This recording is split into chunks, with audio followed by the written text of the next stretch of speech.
Lima, one of the world's most important hubs of wild animal trafficking. Today, a strange shipment has just arrived at the airport. Shinin is a baby woolly monkey just 3 months old. Confiscated by the police, she's never experienced life in the forest. She could have become an attraction in a circus or wearing a leash in the home of rich foreigners, collectors of exotic animals. She's so tiny. She's already asleep. But Shinin's destiny has taken a turn. She had the good fortune to cross paths with Milagros Ramos, a veterinarian with the ICAMA Peru Foundation. This is good. Now she'll live a better life with her own species. Torn from her mother at such a young age, does Shinin have a chance? Hey guys, it's time to wake up. Come on, it's time to learn. Hey child, at forest school, you're king of the jungle. You have a dream, they have a dream. We're family.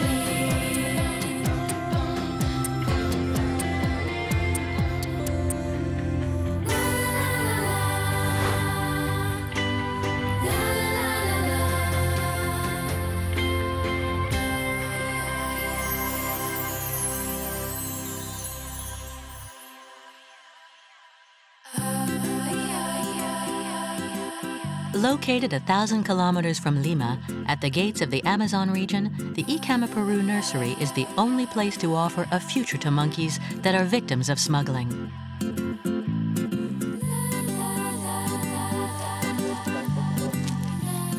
Helen Colong, the founder of the center, and her aides keep a constant watch over Shinin and the center's other residents.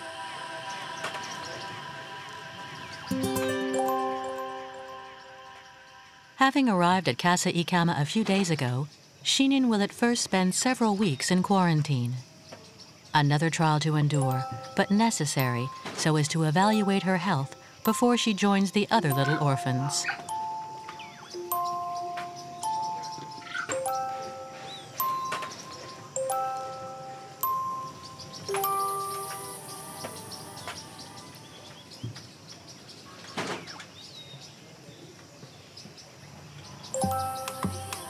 Helen Colong is a natural historian.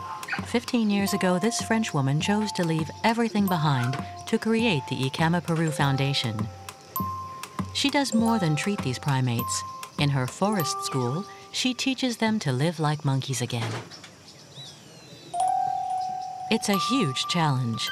No one has ever succeeded in returning woolly monkeys to their natural environment.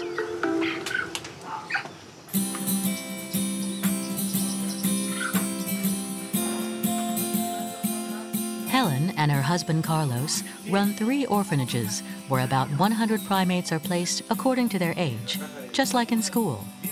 The organization keeps her teams busy 24/7. The littlest ones live here at Casa ICAMA. It's like ICAMA Peru's kindergarten.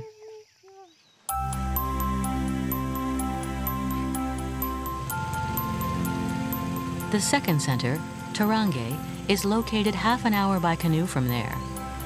At the crossroad of water routes traveled by smugglers, it's a strategic location in the world of animal trafficking. In the dry season, fruits are less abundant. Uhukam, one of the keepers, must stock the center several times a week. This morning, he's come with fruit bought at the Moyabamba market. Here, the tiny lodgers are closer to nature, surrounded by the other species that roam wild around the center.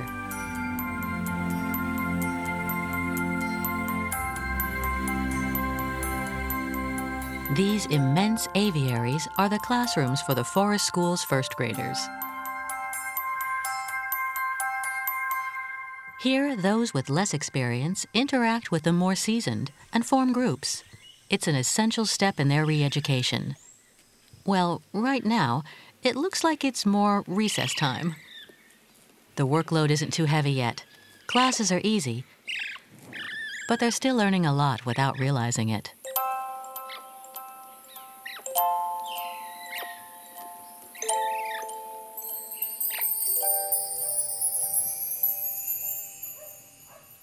At Casa Ikama, Shinin's health remains worrisome.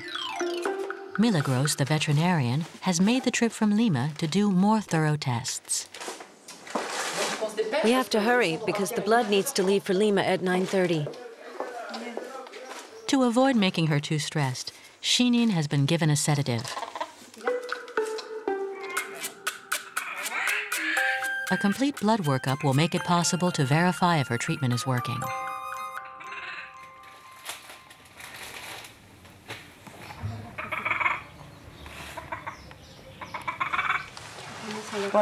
There we are. So we hope that the results of the blood test will be good. Because if she still has severe anemia, like she did 2 months ago, it would compromise her integration into the group, her return to her natural environment, and so on. It would take much longer, and that would be a very bad sign.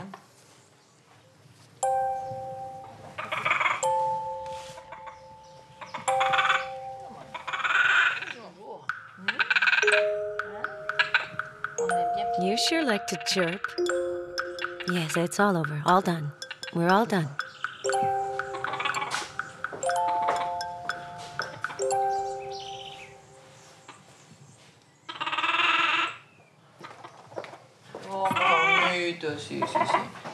She loves her little blanket. It's very important to her. The anesthesia will wear off soon. When she wakes up, Shinin will have a surprise. We brought her some company. This is Achu. He lives here. So that Shinin and Achu have every chance to one day return to the wild, it's essential they learn to live in a group. That's the end goal of these socialization steps, because a woolly monkey is incapable of surviving alone in the jungle. But how will Achu behave with Shinin? And will Shinin let herself be seduced by the young male?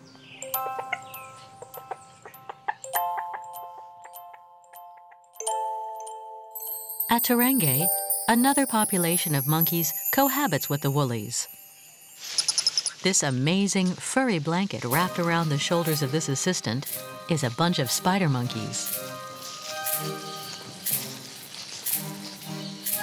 These more seasoned students enjoy a daily outing in the forest. A real-life object lesson and the opportunity to climb towards this canopy that day by day becomes a bit more accessible. An art that's mastered by all. Or not. He still needs some practice before he'll be getting his diploma for freedom. After school, it's time for a well-deserved snack before heading back to the dorm.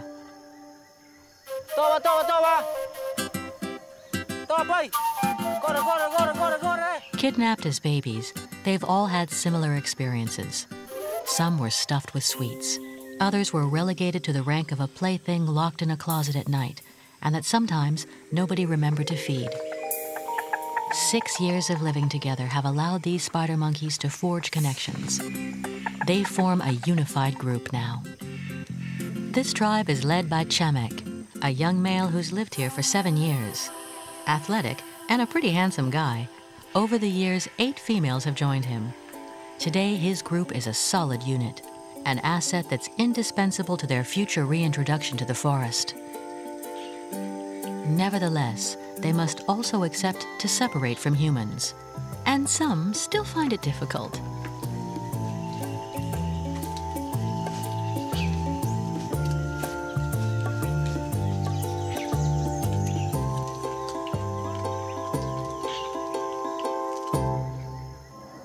In another part of the enclosure, meet Kunchai, who doesn't live in a tribe, but with his family. Even before their arrival at the orphanage, Kunchai, his mate, and their son, Sawawai, already lived together. They've had very little contact with humans. Their short time in captivity, spent in a zoo in Lima, didn't dampen their wild instincts. Kunchai is a tough guy and pretty hot-headed. He will brook no rival.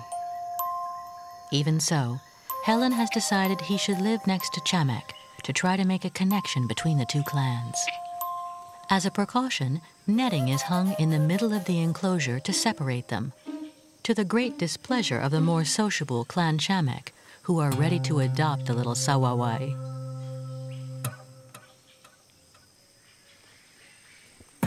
An attitude that really gets the goat of his dad, Kunchai, who unequivocally reminds his son of his place.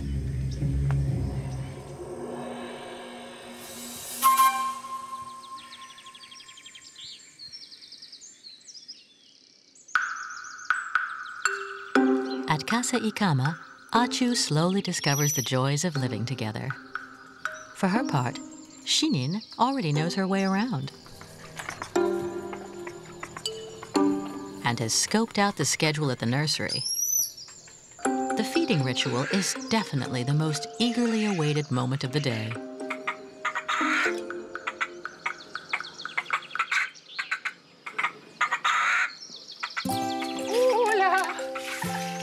Hello. Hello, babies. Hola, papito. Hola, papitos. Hola. Vamos? Come on, let's go. Mon Dieu, comme on avait My goodness, we were hungry. Come on, let's go. Let's go eat over there. Shinin and Achu? Yes, these two have become inseparable. Attends un petit peu. Hold on a sec. Just wait.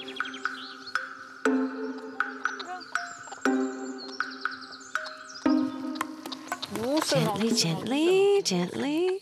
Okay, you ready? There you go. This substitute for mother's milk, concocted by Helen, will reinforce their immune systems affected by their stay in captivity. You settle down right away. And that's much better. Yes, yes. Just wait. It's also a moment for the sharing and affection necessary to their well-being and their development. Does he have more than me? No, he doesn't have more than you. No.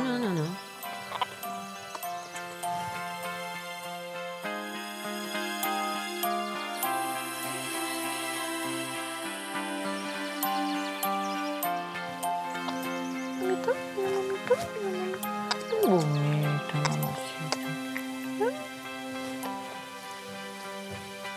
Ya, papito, ya. C'est autoritaire, ça. You're a little bossy guy. And that's a little bossy boy there. Hey, pep, pep, pep. Toujours très inquiet. Always worried about what the other guys got. Ya, mamacita, ya. Qu'est-ce que tu veux? Hein? Ça va, ça se remplit. All right, is that little tummy filling up? Yeah? Ça y est, c'est fini, on n'en veut plus. Okay, that's it. It's all done. You don't want it. That little tummy's nice and round, huh? C'est meilleur. Mamacita wants the other bottle, of course. All gone. There's no more. Voilà, lui, Of course, he has to be there. You have to be there, huh? It's your lookout point. Ouais. Underneath his sweet baby airs, Achu affirms his position in the hierarchy, a role that will be crucial should he one day manage to make it to the forest beyond the nursery walls.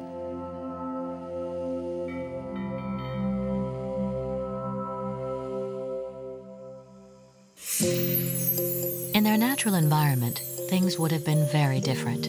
Shinin and Achu would have spent their first 3 years close to their mother, like other little woolies.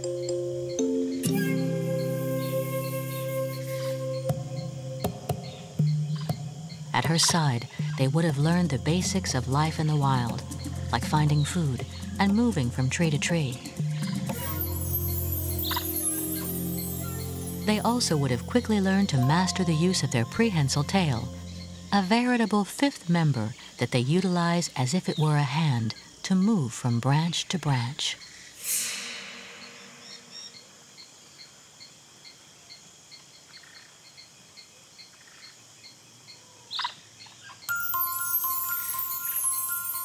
In the wild, little ones start to be autonomous around the age of 2.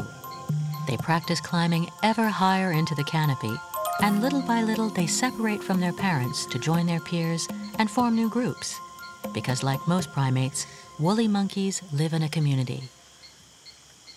They form well-knit groups of 10 to 30 individuals led by a dominant male, where everyone looks out for each other and keeps a protective eye on the little ones. How to find food, learn to be wary of potential dangers from the sky. These are but a few of the reflexes indispensable to survival that young monkeys acquire in the company of their own kind.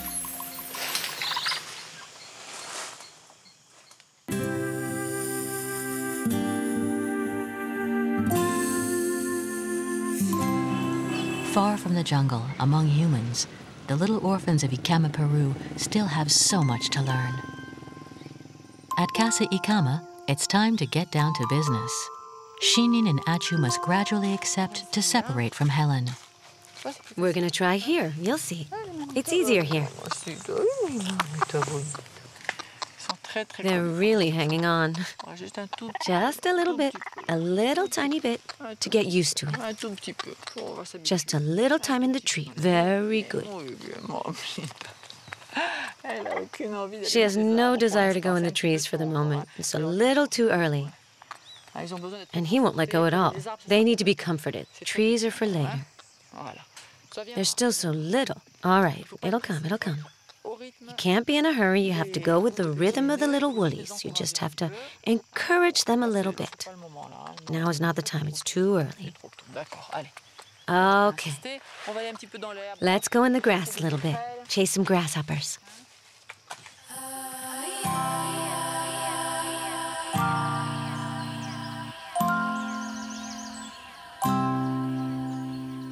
Grass is less scary than a tree. These yellow flowers are pretty, and they're edible too.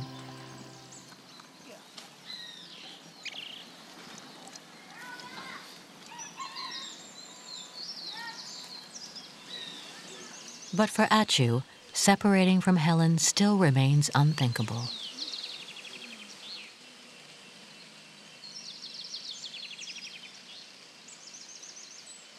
That Shinin is really adventurous. Well, actually, not that much.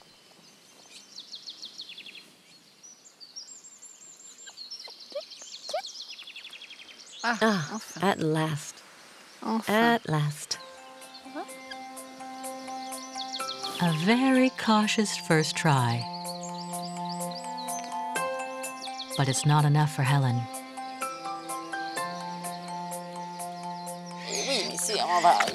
Well, yes, it's time. You know it can't last forever, my little bunny. I'm going. Little bunny. Little tantrum. No, no, no, you stay here. I'm going.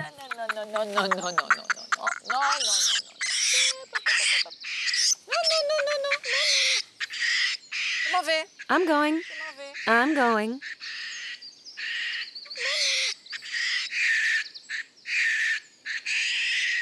Oh, come on, Achu. Come now. Helen knows that the paths that will lead them to freedom are still uncharted. What's the matter, huh? What's the matter?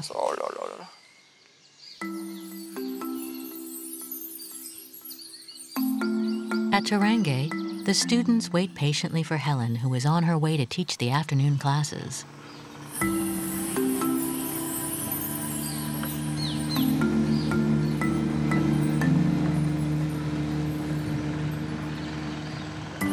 The sound of the motorboat is a signal for Chip Chap, one of Chamek's companions.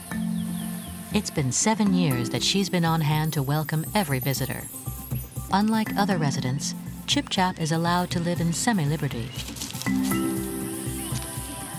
She spent too much time around humans. For her, returning to the wild is no longer an option. Look who's here.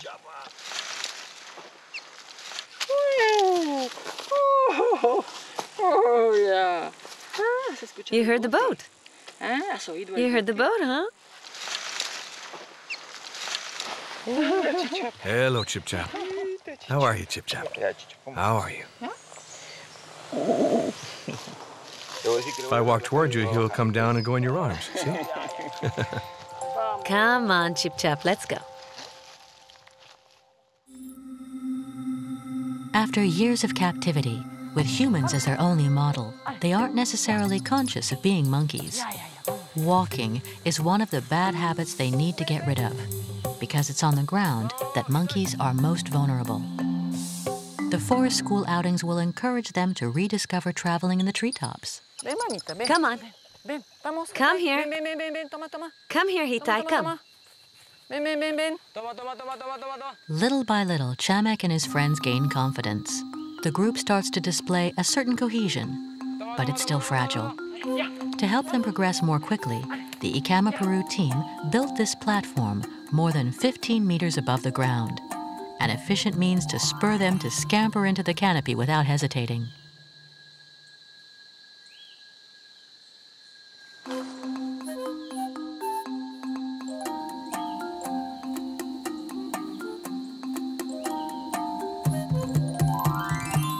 Already, part of Clan Chamek has mastered the art of passing from branch to branch.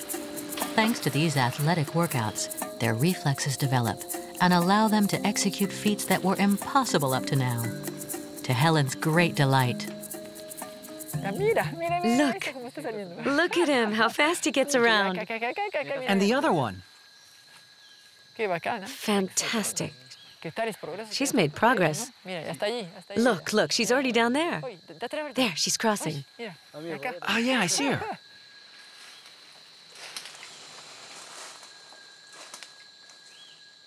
Look at that. This is the first time I've seen Apai like that. Incredible.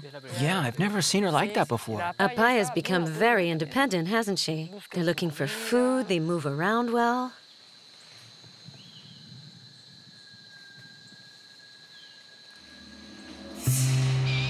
At more than 30 meters from the ground, they must constantly be on the lookout because danger can come from the sky, too. Apai has detected the presence of a bird of prey before the others. Her small alert cries warn the others of the threat. Message received by the other spider monkeys. This demonstration confirms the clan's solidarity. It's a good sign for their future in the wild. And look at Sa over there. She's gone looking for her food, too.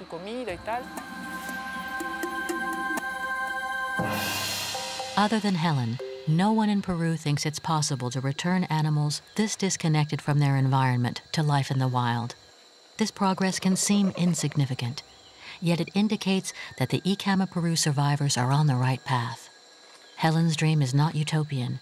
Releasing them back to the wild is now a real possibility. Hey, did you see Chamek? He's still with Hitai, and she's his favorite female. He follows her everywhere. And at the same time, he keeps the others in sight, huh? Yeah, he's very attentive. He watches out for all the females. But in any case, Hitai is still his favorite.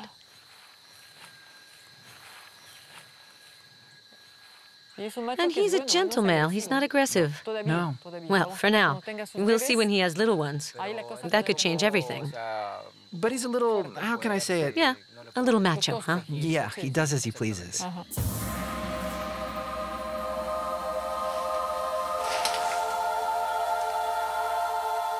But to be able to release them, it is essential that there be a harmony in the group. Chamek may have succeeded in passing all the tests at forest school, but the others aren't progressing at the same pace. My concern is more with Yacha. She goes off, but she comes back very quickly. And the problem is she doesn't fit in with the group. No, she doesn't get along well with him. But who knows? It's worth giving a try, because once she's free, her instinct could completely come back. We've seen that a bunch of times, right?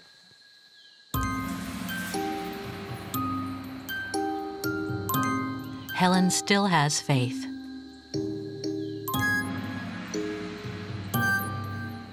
But Yacha is clearly incorrigible. Once again, she leaves before class is over and decides to return to the center ahead of the others by walking on the ground.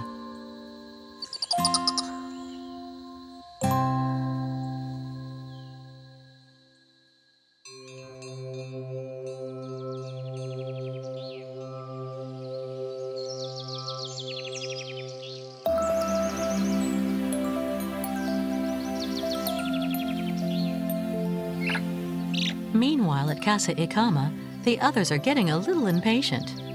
When's the bottle coming? What's Helen doing? Hello? Yes? Yes, Warren, what is it? I see. Since when? It doesn't sound like good news. Helen must leave urgently for the third center she opened farther north, located 2 days away. She'll have to entrust the babies to Joyce, who now takes over for Helen at a moment's notice.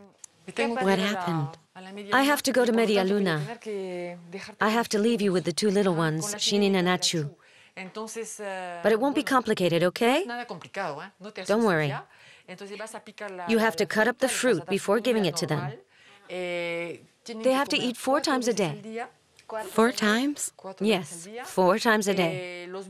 And a bottle 2 times a day. And what if they get sick? No, they won't get sick. Anyway, you have a pharmacy here. For diarrhea, the whole protocol is written out. Which medicine and the dose. And also, the others will help you. Don't worry. Everything will go fine, okay? Okay. Let's go see them so you can get to know each other. Come on.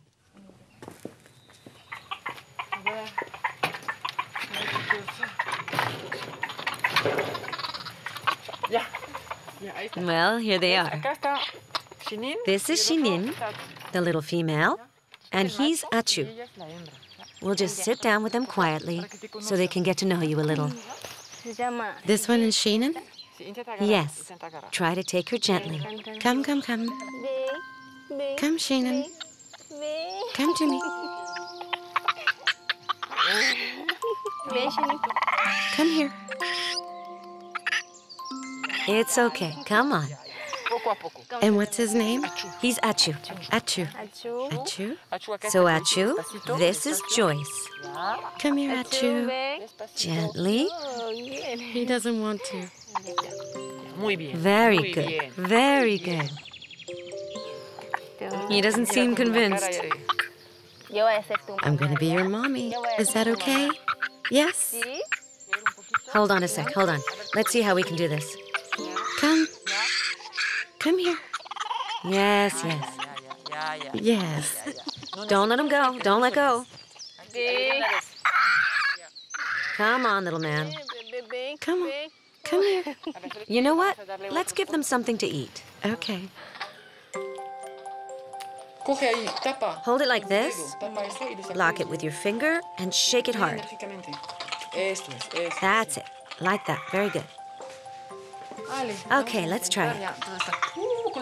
Oh, wow. With the bottle, it works right away. Yes. Don't give it to him. Hold it up first. Yes, so he can't grab it. It's working. Look. Very good. Very good. But don't forget the other one. Hold it up first. Like this? Very good. Helen uses the opportunity to slip away. They're so cute.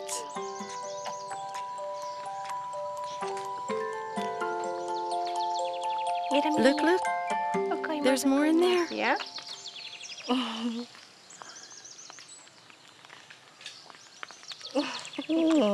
All right. No more milk. Come here, Shinin. Do you want some more milk?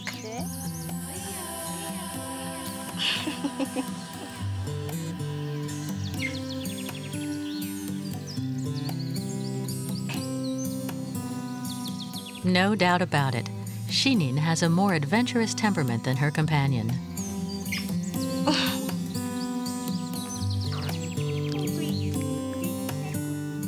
Achu is less autonomous, less curious, and obviously more attached to the cuddles of his new nanny. Looks like it's time for an exploratory mission of this uncharted territory.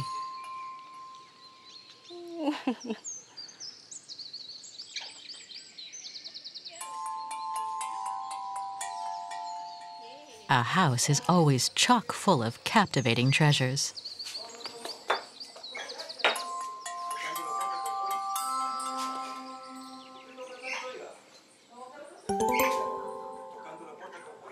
Hey, what are you doing there? No. What's going on? Come on, let's put them back in their cages. Get some pineapple to attract them. Ay, bueno. Ya. Ya. Cierra todo. Okay, Ya me voy. close everything up. I'm going. There you go. Helen finally makes her getaway, even though she's still a little worried. ¿Qué tal? Hi, how are you? Muy bien, pues vamos a la... Can you take me to the port, please? ¿Ya? Even if the situation seems under control, it still takes 2 days to get to Media Luna.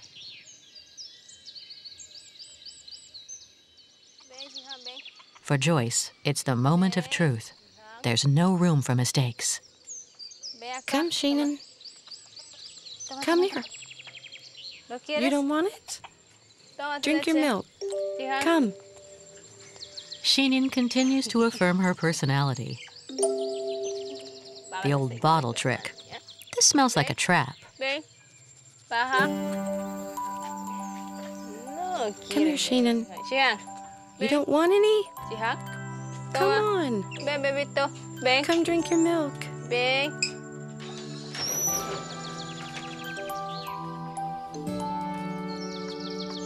Joyce knows very well that a monkey is curious by nature. An open door works every time.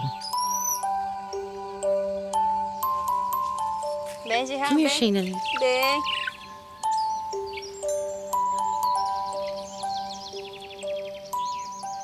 Having tried everything, Joyce decides to let Sheenin do as she pleases. Beneath this rebellious attitude, she's awakening her wild instincts and revealing little by little her taste for independence.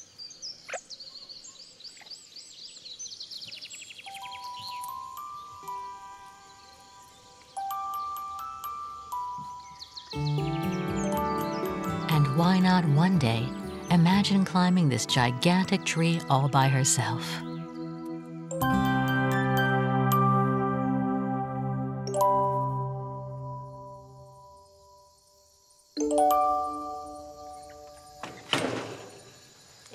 It's time for bed. Come. Time for bed. Come on. Come here. Come on. That's it. That's right. Good. And yet when night falls, they become babies again, exhausted by a day full of adventures and discoveries. Come to bed. Time for bed. Come on, baby. Spoke too soon. That's it. That's right.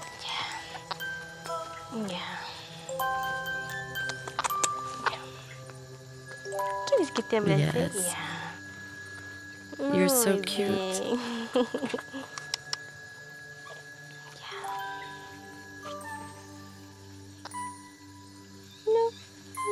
That's good.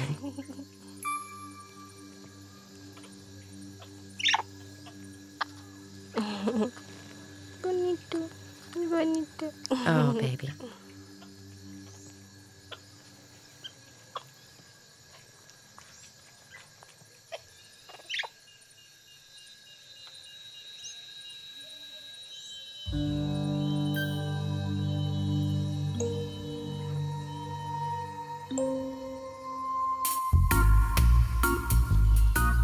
At Tarange, it's almost time for bed too.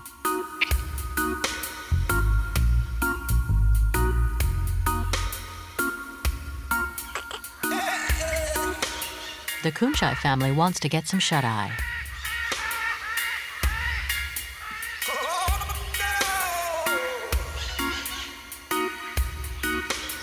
But it's impossible with a neighbor like Chamek, who's decided to do a little exercise before bed.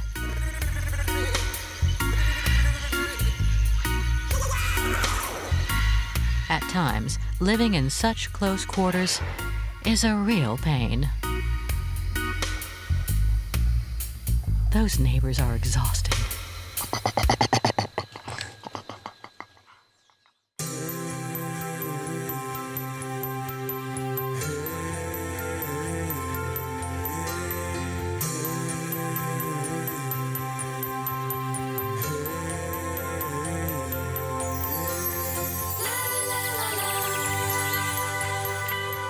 This morning, there's a bit of commotion at Casa Ikama.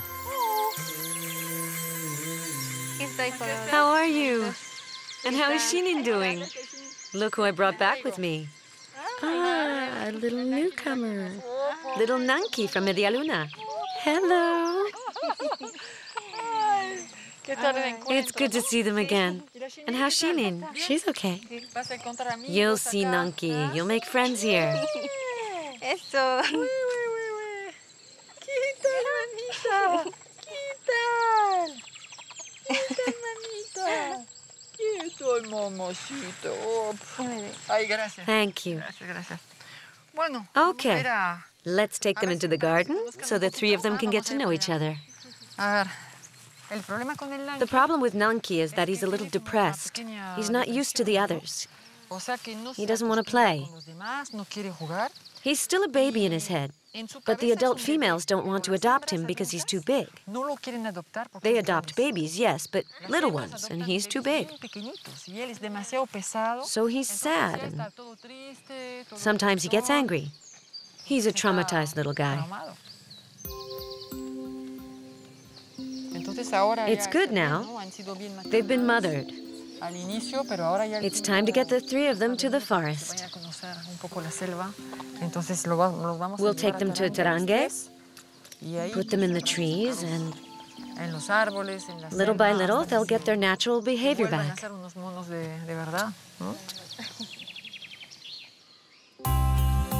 Before the big moment, Helen wants to do another little test. Come here, Joyce. We'll see what kind of progress the little ones have made. We'll hang some fruit in the branches. A little here. A little there. That should be easy to get at. No. That's not for you. That's not for you. Let's go. Come on. Climb up. Climb up. Look. They're so cute. Yeah. Acá. ¿Quieres? Yeah.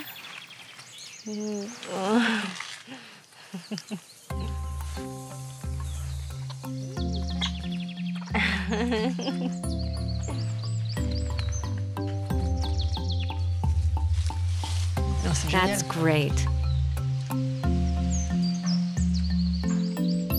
It's exactly what Helen was hoping for. Nanki's presence gave Shinin an emulation that proves beneficial for her. Well, now it'll be easy. We'll feed them in the Pomeros.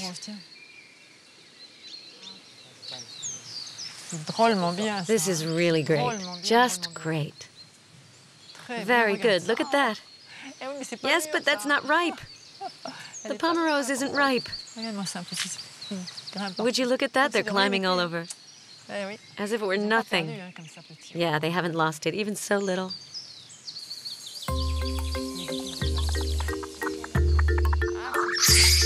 It's clear that for Achu, it's not quite as simple. Giving up Helen's reassuring presence is still unimaginable. Despite all her efforts, Achu has the last word. So one has made progress, Nanki. And here's one who's taken a few steps back, huh? Achu? It's okay, it'll pass. Look. He'll see the others. It might encourage him.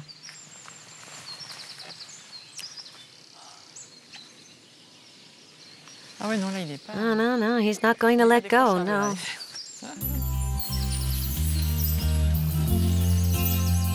There's only one way for Achu to be with his friends.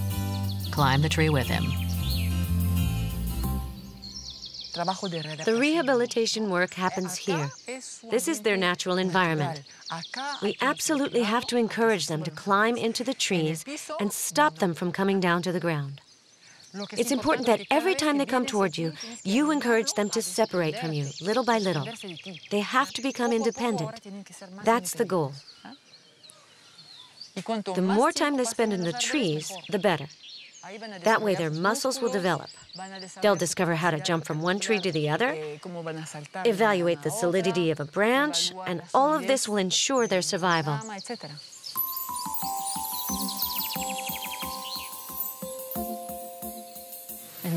And at least we can get them back.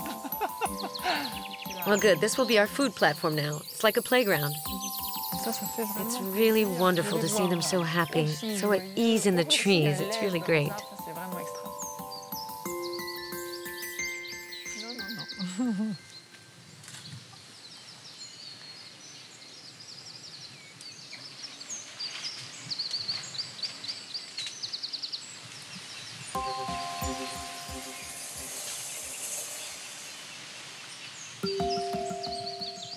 You see, he's starting to use his tail as a fifth hand really well now. The prehensile tail is typical of the species. They're doing very well here. But now they absolutely have to become more independent from us. That's why we take them to Terangay. And there, little by little, they'll find their autonomy via the contact with other groups.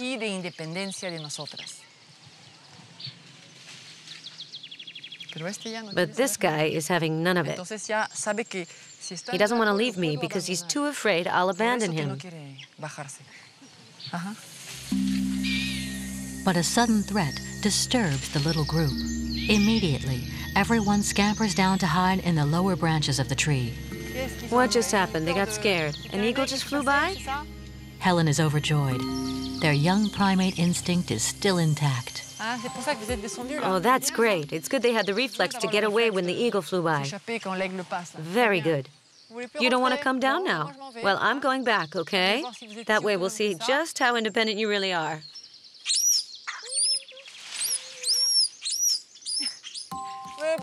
Come on, Shinin, come on. Shinin, come on, my pretty, come on.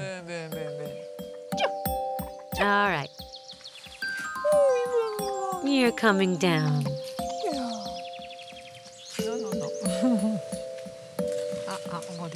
You're coming down.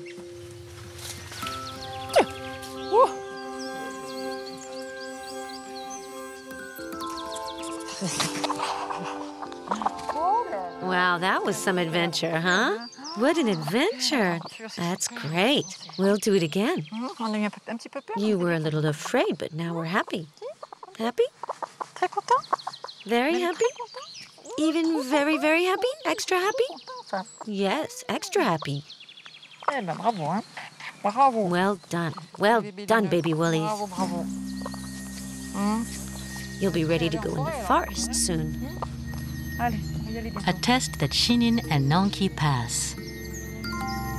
But how will Achu react when he finds himself at Terangay? Propelled into an unknown universe, a giant aviary surrounded by primates much bigger than him.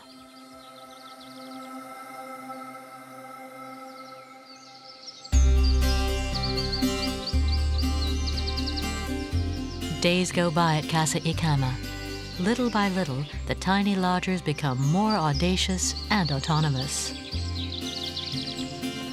Each one progresses at their own pace, and a solid friendship now unites them.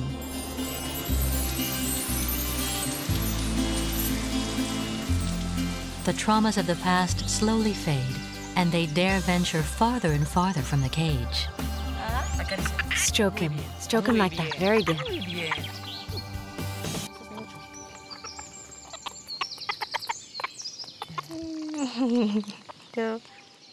All gone. There's no more milk.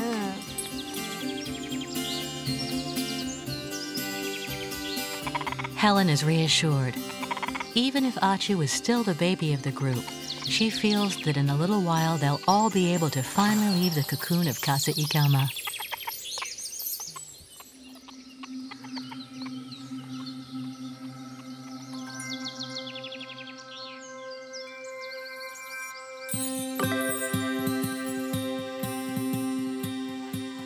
Today marks a turning point in the lives of Shinin, Achu, and Nanki. Come on, let's go.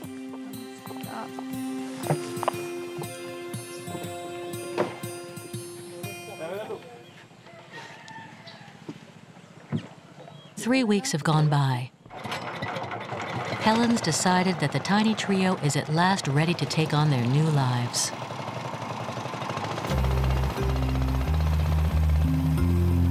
Off to Terangay.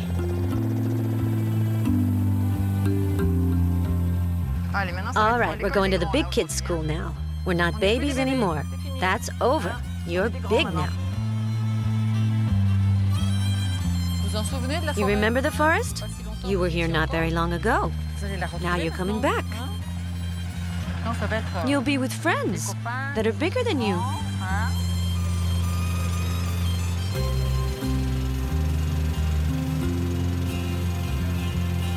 Do they recognize the vistas they barely had a chance to know before being kidnapped?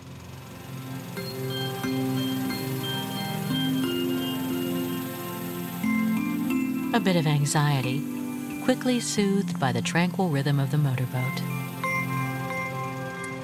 Hey, it's not the time to fall asleep. We're arriving.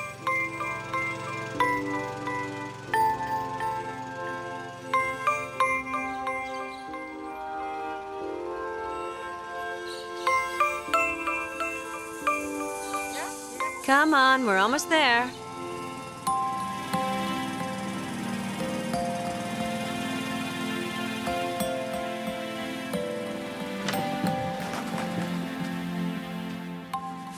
Okay, here we are. This is Tarangue, your new home. Would you look at all these beautiful flowers? There are lots of interesting things here. Look at that. You can even eat it, but you don't know that yet. There's so much to learn here. There are lots of wild fruits, like that. We'll practice before we go into the big, big forest. Huh? You're leaving already, are you? Wow, that's good, Chinine. She's already found something that interests her. And to reassure the little newcomers, a surprise awaits them. Their nanny is already there to welcome them. Hi, Joyce. How's it going? Look who I brought you, a whole group. Oh, the babies. You'll stay with Joyce. Yes, you have to go with Joyce. She's your new mommy. You already know her very well. Come on, let's go. Let's put them in the enclosure. You see your new friends there?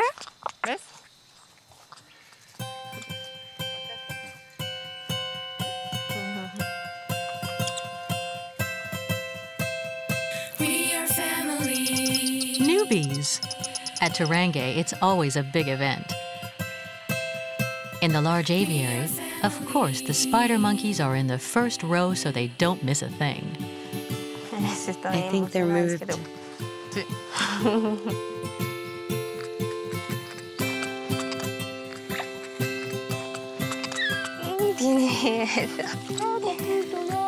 There's Wawan.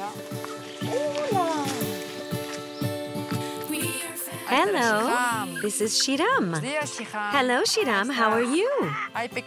We brought you some new little friends. Look, that's Shiram. She's the biggest female. And that's little Kunam with his tiny squirrel head.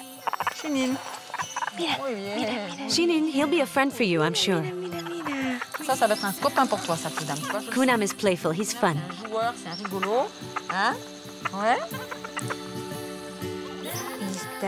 Shinin has a new lease on life. Hey, Wawan, where is she? Wawan is the boss, so be careful. You have to be good because she's the boss. New adventures await the three little orphans. A decisive step has been taken. It's an important victory for the team at Ikama, Peru. And for Shinin, Nonki, and Achu, a new life, full of uncertainties, awaits.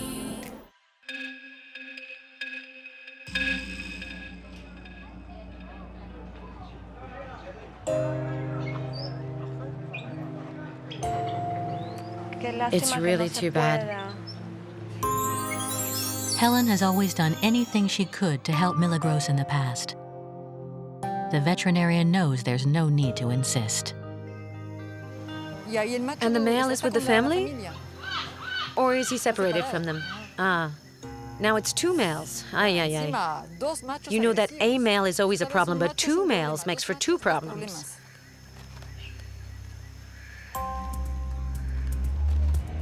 Conflicts between males can be fatal.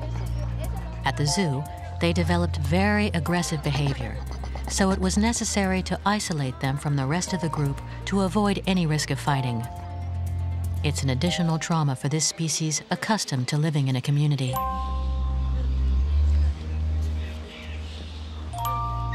Little Nantai is pained by the separation from her father. Her mother, too depressed to reassure her, spends her days at the back of the cage, despondent. Oh, Millie, what can we do? You know I'll do anything I can to find a solution, but it won't be easy. Okay, Helen. Yeah. Roberto? Yeah, coming. Yeah, take care. Okay, bye, Helen. Their lives are in danger. The veterinarian must find a way to get them out of here.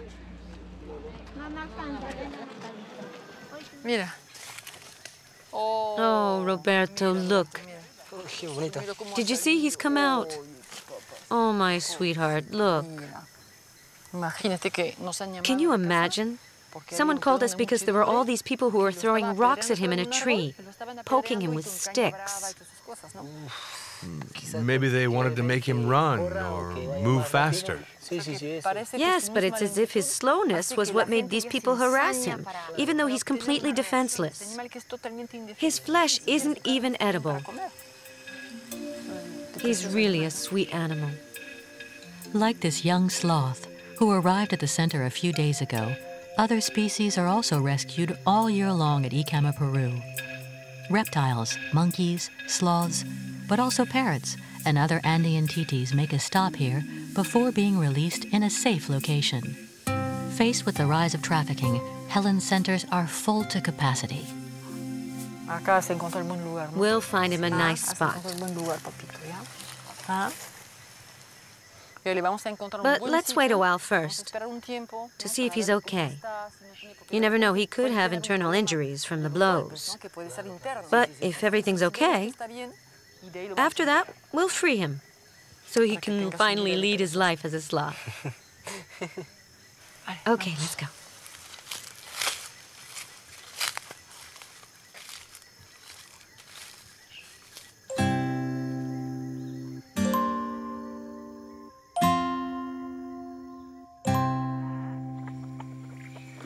Every resident at Icama, Peru has been through experiences similar to that of the spider monkeys in Lima. Like Shinin, Achu, and Nanki, the 3 baby woolly monkeys who just arrived from the nursery. Though things are easier for them now, the goal isn't to spend the rest of their lives here. The stay inside the center is meant to be as short as possible. But for those who arrive here as babies, deprived of a mother's guidance, re-education can last for years. These youths must acquire the rudiments of their future lives as free monkeys. Learn to live in a group, find food, and defy gravity. For Achu, there's still quite a way to go. In nature, woolly monkeys live in very unified clans. Juveniles are taken care of by adults who transmit their experience. This is the model the Icama Peru Center tries to recreate. Mealtime is primordial. It's when they learn to share. Woolly monkeys are rarely aggressive, and arguments don't break out often. For Achu, it's still too early. Finding himself in the middle of all these adults still scares him, and his integration with the group may take some time. Still, he should stop being a loner, because he risks not being able to keep up with those who will earn their passport to freedom.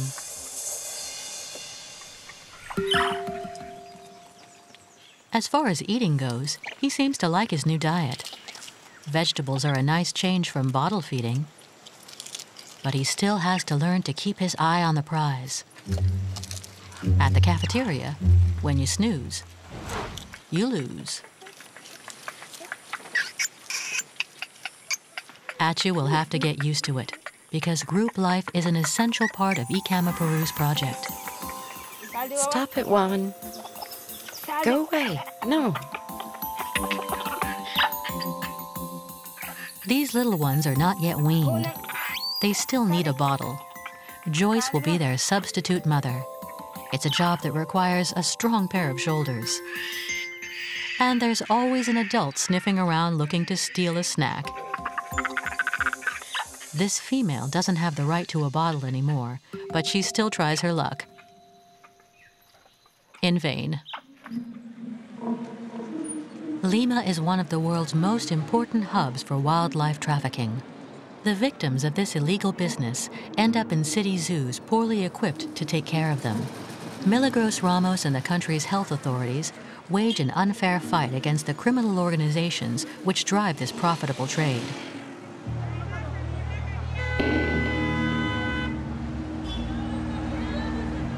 During every police raid, hundreds of animals are confiscated. When Milagros takes them in, they are often in pitiful condition. In the lot, many of them are already too far gone. Oh, poor baby. He's in bad shape.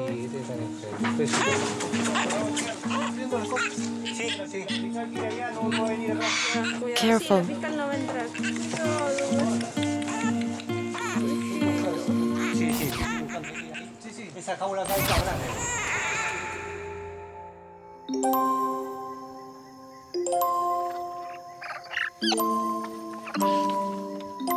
Is it closed? This morning, Helen has come to see how the 3 orphans recently transferred from the nursery to Taronge are adapting to their new lives. Come on, come. Here they are. Look, Cuamax, the first to come and say hello to us. Super.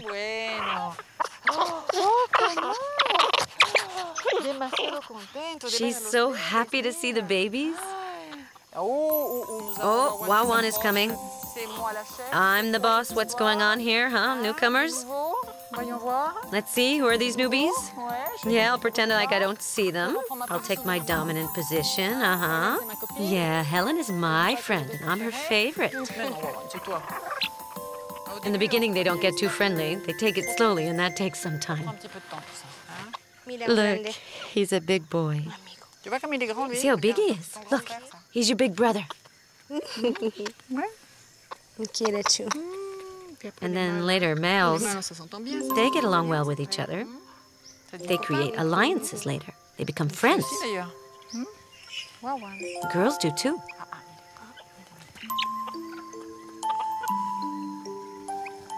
Look at Wawan. She's trying to move your hand away so she can have the little one all to herself. Look how she hugs him. She's cuddling him. Oh, she likes this baby.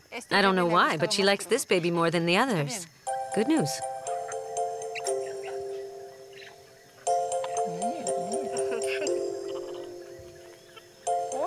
Hello, Shiham. Hello. What? You don't want to say hello? There we go. You're moving closer, huh? He knows that the babies are shy. He doesn't approach them directly. He stays on one side and does nothing without really looking at them.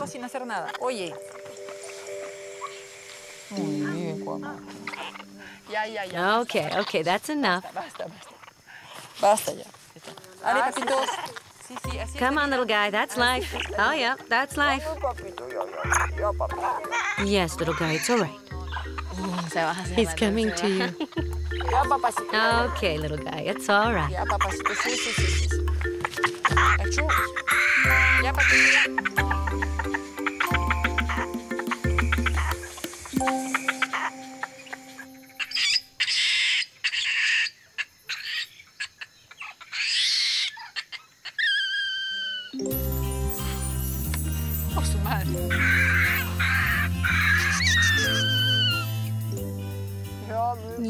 Yes, my little boy, yes. It's like he's nursing. You see, he's acting like he's nursing because he knows that it's something that will calm the mother and that he can get whatever he wants when he nurses. Well, no, not with me. No, I'm not your mother, unfortunately for you. Nanki can try every trick in the book. Helen has decided not to give in.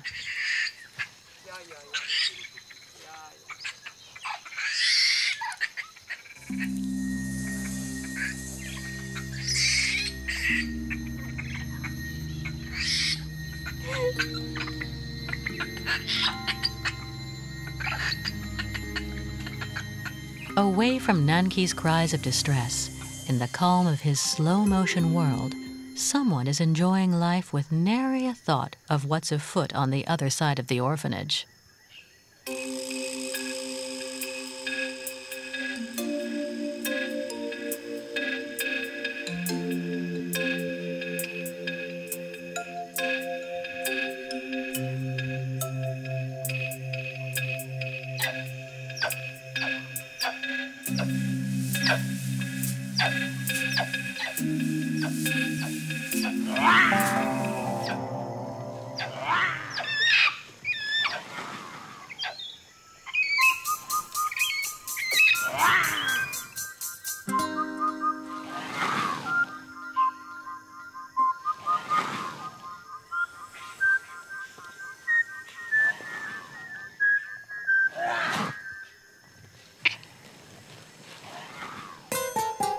Roar!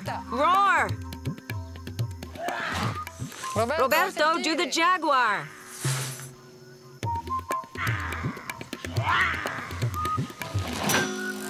It looks like they have no idea what's going on.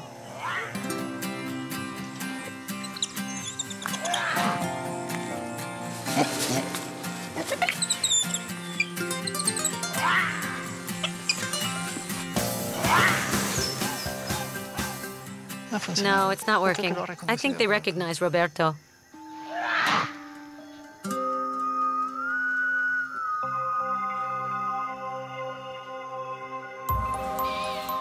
Every level of this chlorophyll fortress is teeming with predators and potential dangers. The spider monkeys have learned from a very young age to identify them so they can protect themselves and warn their fellow monkeys.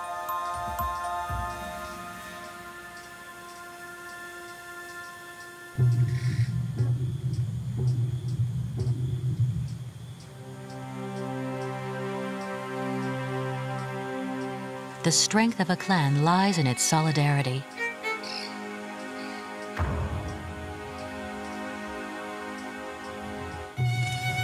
Each individual must act as a watchguard, ready to signal the others in the group at the slightest threat.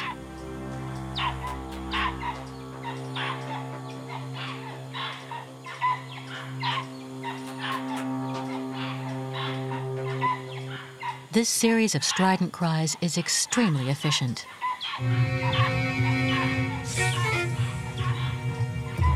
The message is heard loud and clear and spreads throughout the canopy. Everyone climbs higher up to safety, far from the predator. This is the kind of reflex that Helen and her team are trying to kindle in the residents of Ikama, Peru.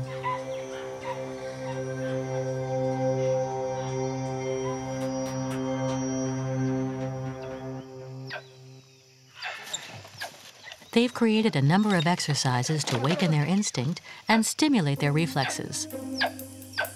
This morning, it's Kunchai's family that will be tested.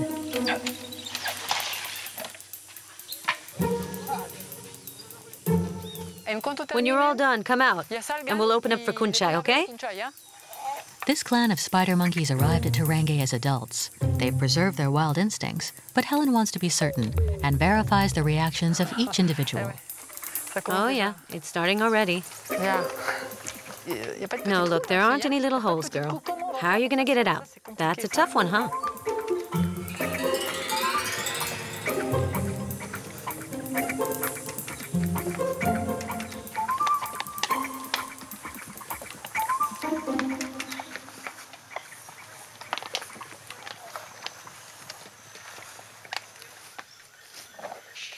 Yes, we see that the females are still very united.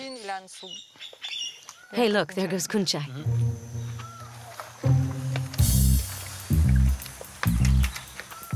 Look how rough he is. He's even attacking the bottle with his teeth. Look at that. Yes, he's very strong. It's impressive.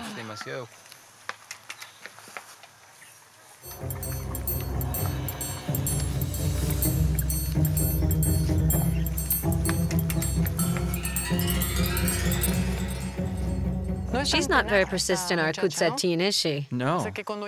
But look how the little one respects his father.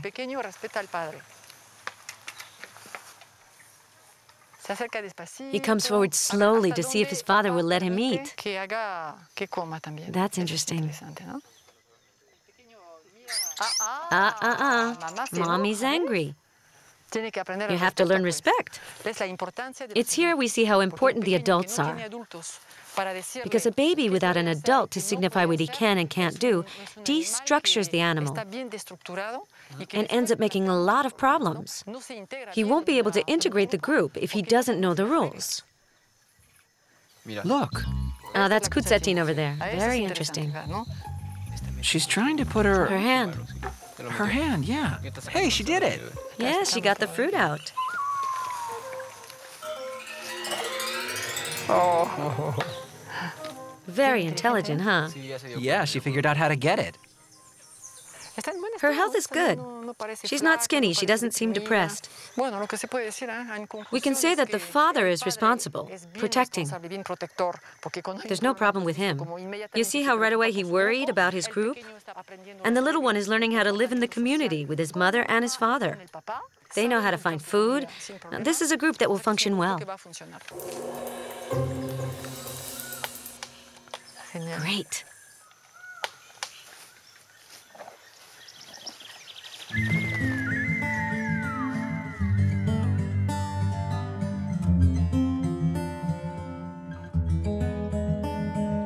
Night falls on the Alta Mayo. It's time for bed. These little woolies, like all babies, look forward to one last cuddle. Just a bit of reassurance before falling asleep. Joyce, you can put them to bed now.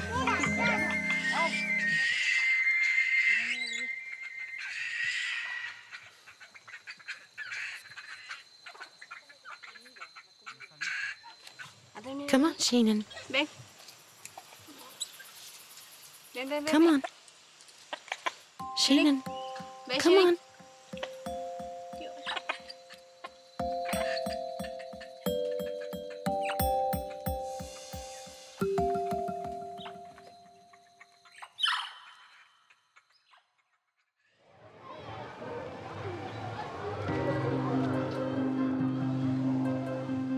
At the zoo in Lima, the test results for the spider monkeys aren't good.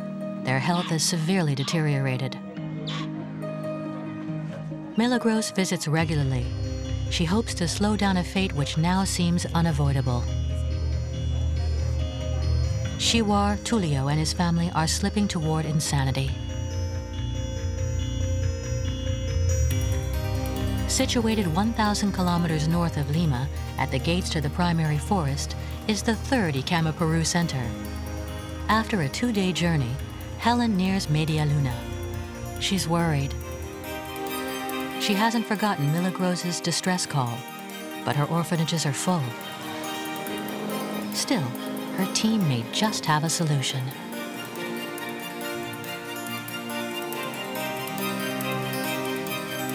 Currently, more than 100 residents, primarily spider and woolly monkeys, are housed by the foundation. This is where those who have mastered the main phases of the rehabilitation training live. An ideal space of semi-liberty where on about 100 hectares, the most qualified candidates perfect their skills. We'll make an entrance here, a pathway there so they can get out and have some room. But did you have enough space? About 20 meters. We'll be able to make a big enclosure then. Against all hope, the team has come up with a solution, making it possible to welcome the spider monkeys from Lima. This is good. Very good, because the forest is right here, and there aren't too many trees, so we don't have to cut any down. No, it's perfect. At first, the team planned on building an aviary here for the Ara parrots that pass through the center regularly. Faced with the urgent situation, they suggested to Helen to requisition it temporarily for the spider monkeys. Hello, Millie? Hi, Helen. How are you? I have some good news for you.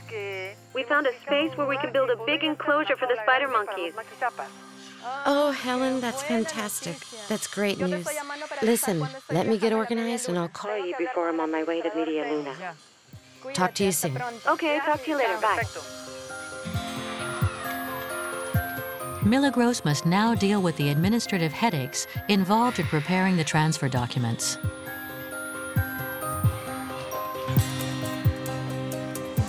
But, yes, I already sent you all the paperwork. You didn't receive them? Yes, that's right. 4 spider monkeys. Yes.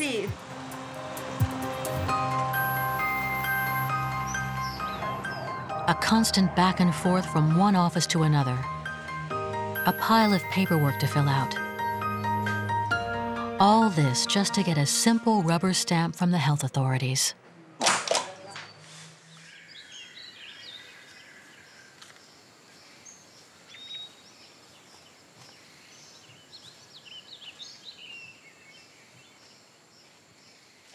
Far from the bustle and the pollution of Lima, back to the adventures of Huayra the sloth.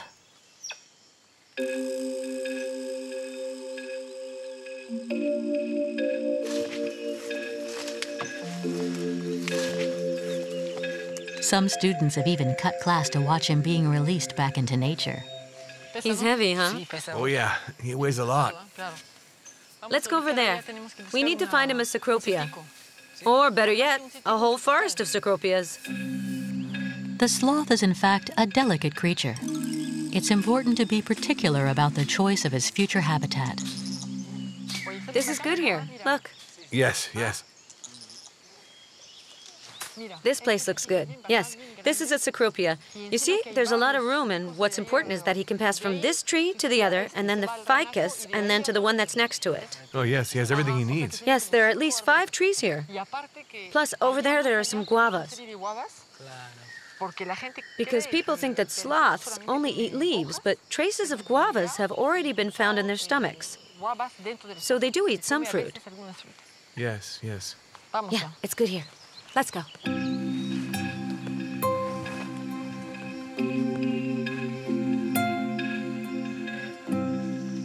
Come on, Ritaid, let's go. Come on. Uhukam will have a hard time rounding up his students. It's much more fun to see how Huayra is doing. Here we go. So you got him? He's coming out. Okay, so go ahead and grab him and put him on the trunk. Go ahead. Okay, a little bit higher.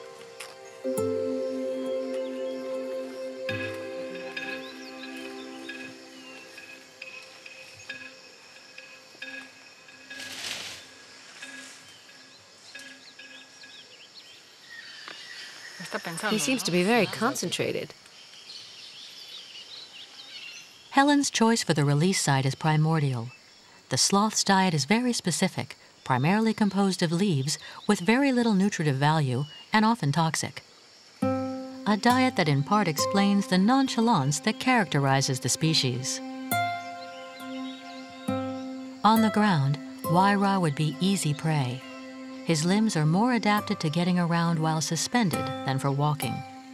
In fact, his 3 fingers, equipped with impressive curved claws, make it possible for him to hang effortlessly and even sleep upside down.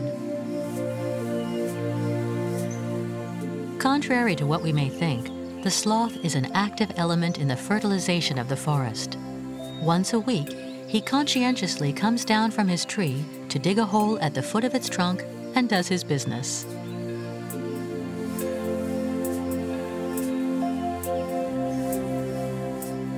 His fur is also a refuge for many types of microscopic algae that increase the effectiveness of his camouflage.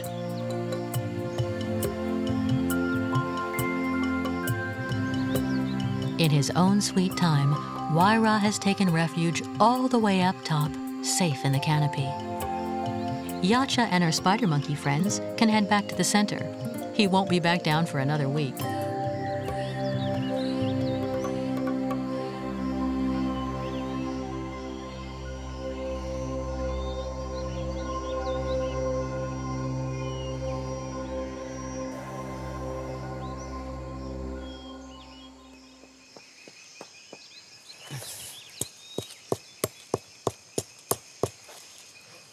At Media Luna, they haven't lost any time.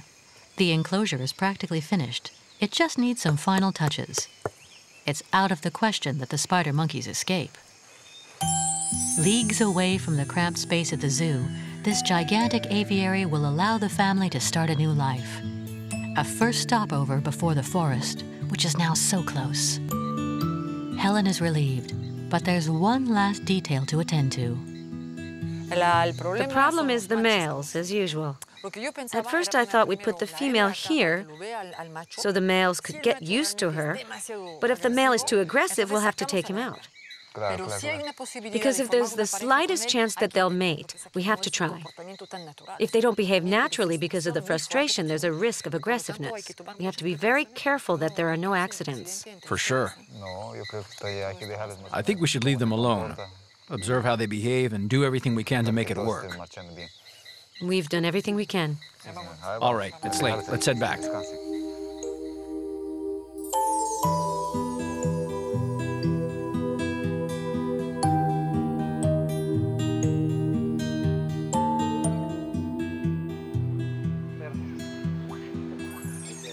At the zoo in Lima, the monkeys are worried and more stressed by the unusual to and fro of the personnel.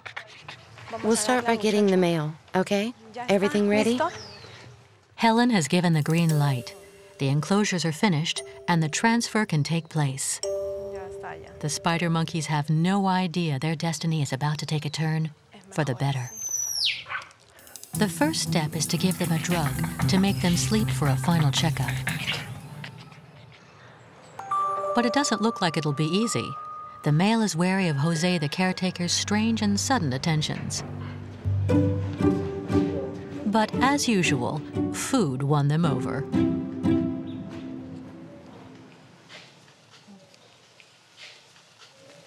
Hello. Qué lindo eres. Oh, you're so handsome. Qué lindo. Look at his teeth. He's still young. Yes. There we go. We'll give him a blood test. A little alcohol and some cotton.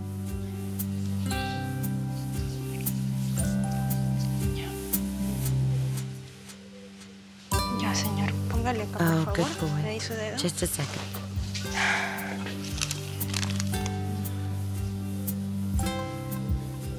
There you go. We have to take his pulse.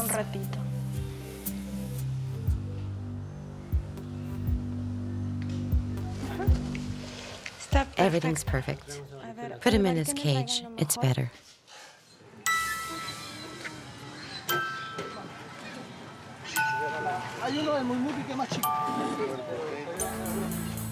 The long voyage that will lead them to the gates of the Amazon region has only just begun.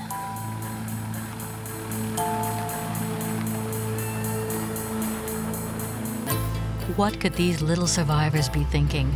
Groggy from tranquilizers, while for the last time a city they never should have seen streams before their eyes. An endless slog, stressful for the spider monkeys, and for Milagros too. What's the matter? Why are you making that face?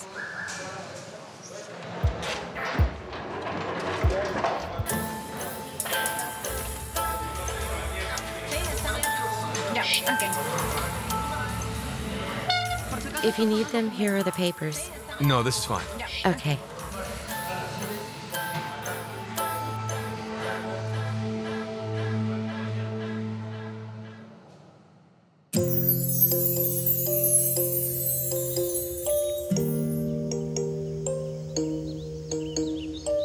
It's a big day at the Durangue orphanage. First time out in the forest for Shinin, Achu, and Nanki.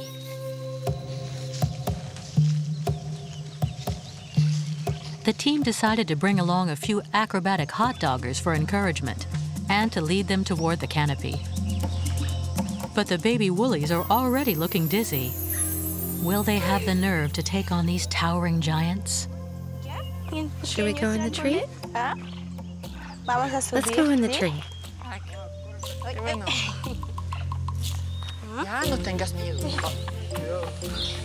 Here we are. He'll get used to it. They've just arrived, but already Nanki seems to want to manage on his own. Very good, Nanki. On second thought, those trees are pretty tall.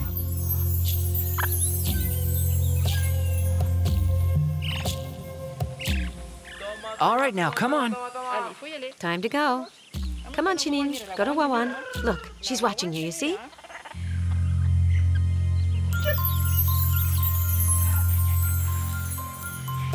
That's it. Very good. Good, Chinin.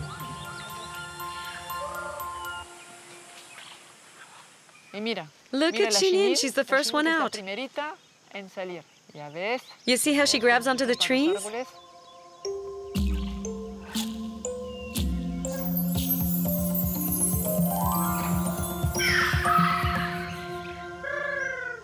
Ah, they're going to join the others, aren't they?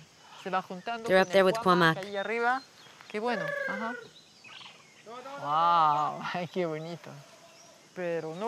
I can't believe it, how fast Chinin moves around. Very good. That's really very good. So I note agility +++ for Chinin. Chinin has always been daring, but here she really puts on a good show. Look how she takes off all by herself. She's brave, isn't she? Her progress is dazzling. Will her two friends be able to keep up with her? You hear that? Yeah. They're calling each other. And see how Cuamac stays close to her. He's really making sure he doesn't lose sight of her. It's great.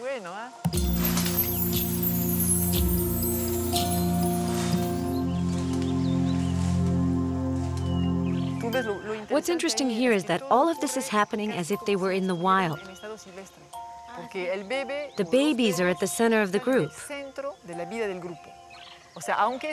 Meaning even the juveniles are very attentive to what the babies are doing. They call them, and the babies answer. The whole group is ready in case of an attack or any problem. There's a give and take that's established, and a mutual benefit, and that's very, very good.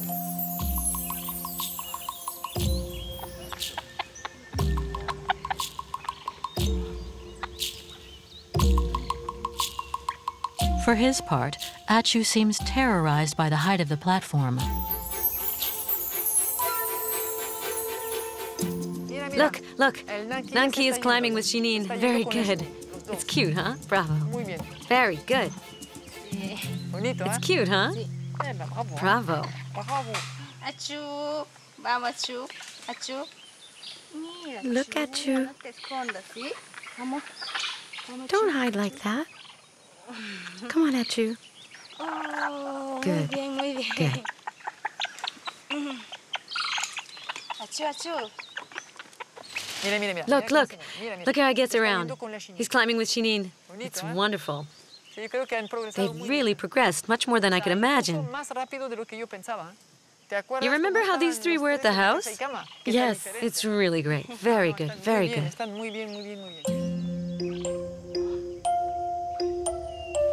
The emulation that was created in the group has paid off. Even if some hesitancy remains, the little trio will be able to watch and learn about how to live 20 meters above the ground. These first steps make this a momentous day.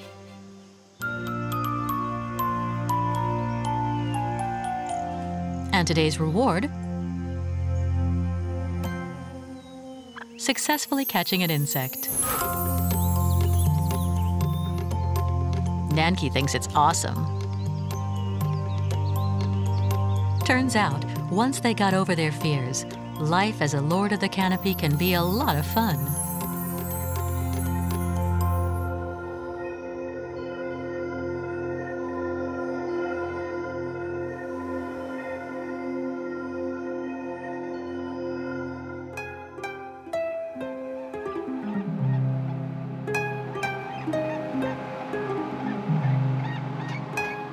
For the refugees at the Lima Zoo, time moves at a sloth's pace. The last bit of paperwork has been signed. They just have to wait for the next plane.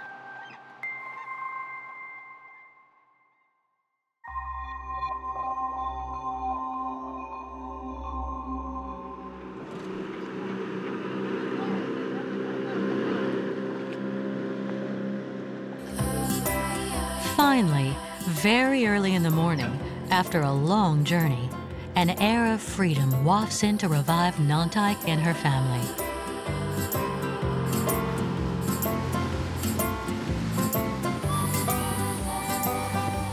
Do these scents and the landscapes that pass before their eyes still evoke any memories for them?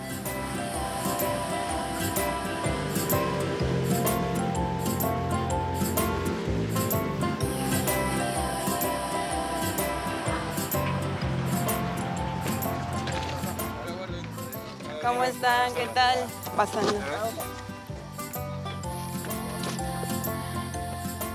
Hi, Millie. Ah, Millie, you're here. Hey, Helen, how are you? And you? Good. With all my little monkeys. They were very calm during the trip. And which one is this, Millie? It's the female. Ah, the mother? Yes. Oh, she's magnificent. You'll see you're gonna like it here. She's pretty, isn't she? And this is the male? Yes. He's still a little groggy, but luckily they were able to travel in peace. And these are the little ones? Yes. That's the girl, and that's the male, the white-bellied spider monkey. This one? His name is Tulio. He's so big. Yes, I know. Good, good, good.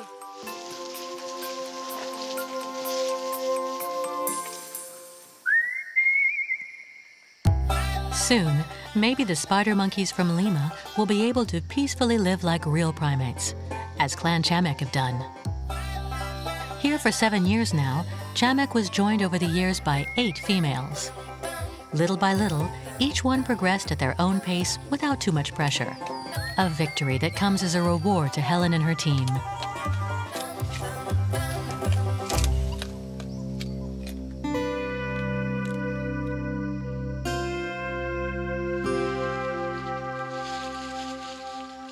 Now it's time for the final step, to quickly free these companions in misfortune. The Lima zookeeper recommended separating the couple from their daughter Nantai to avoid the risk of cohabiting with her father. Here's the new enclosure, Millie. See? We set everything up.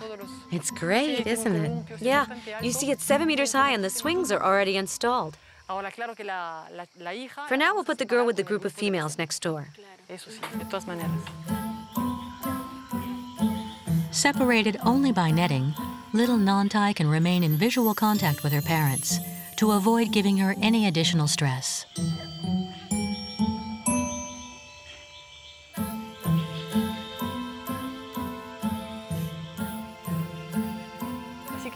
So this is the first time they'll be together?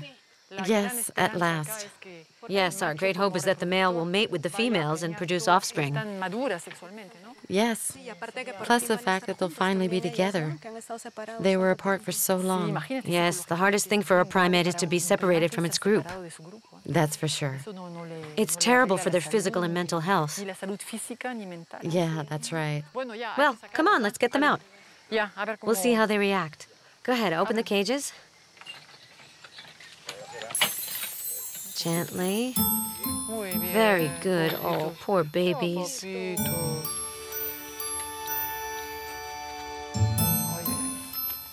What's wrong with the father? He's not coming out. Come on, big guy. Surprisingly, Tulio doesn't seem to recognize his family. The male doesn't seem to know what's going on. Is it the stress? You think it's the tranquilizer? Come on, big guy. Come. What's wrong? You don't want to come out? Still groggy from the sedative, Tulio seems completely lost.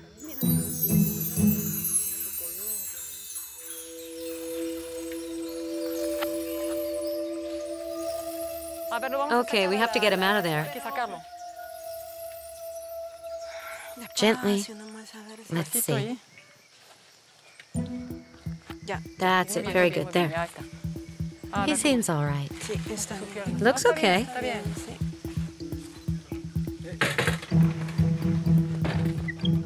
Slowly, Tulio comes out of his stupor. Nonetheless, he doesn't approach his mate and chooses to isolate himself in the opposite corner.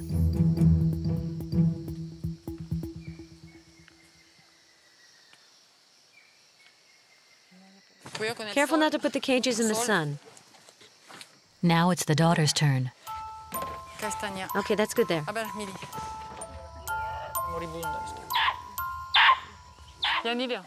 Watch this little one, Nilo. You have to protect her. Oh, she's so pretty. You're so pretty, little girl.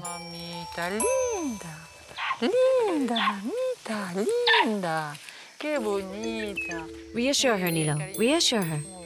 Pet her. Pet her. Very good. Very good. That's it. Muy bien.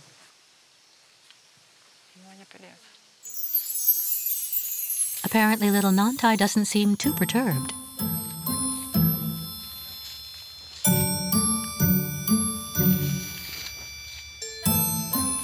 Well, it's clear she hasn't lost her appetite.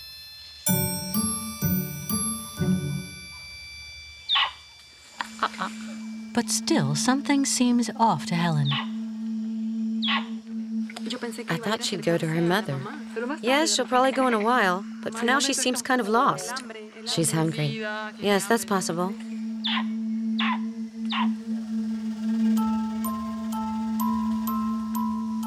Don't worry, you'll see your mommy soon.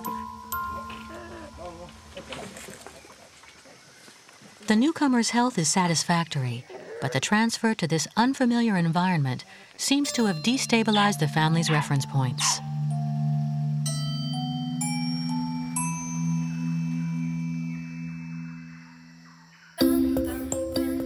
The final step: release Shiwar, the white-bellied spider monkey, recognizable by his striking black and red coat.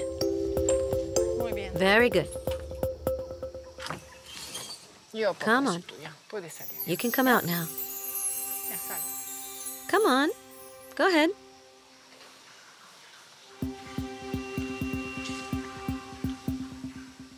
Hard to believe that at the zoo, Shiwar was the most agitated of the group.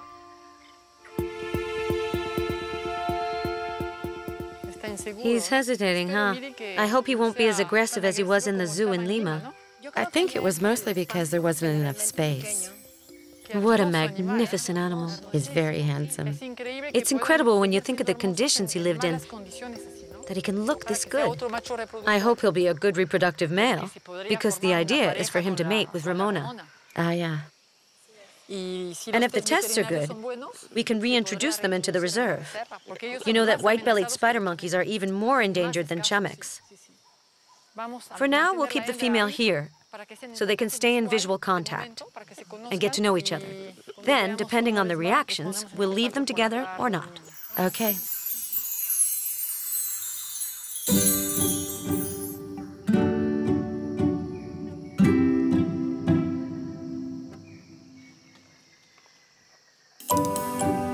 For the foundation, these new arrivals make for an additional workload, and they'll have to organize things differently.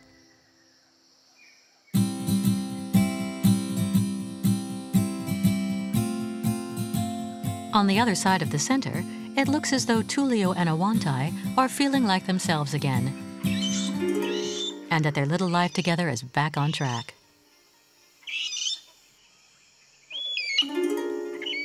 But the cries of their little Nantai interrupt their second honeymoon.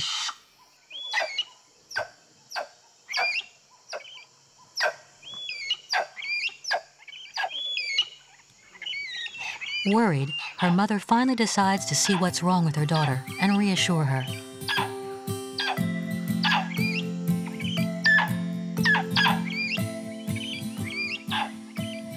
Oh dear, what's all this screaming about? Why is she crying like that? Maybe it wasn't such a good idea to separate Nantai from her parents?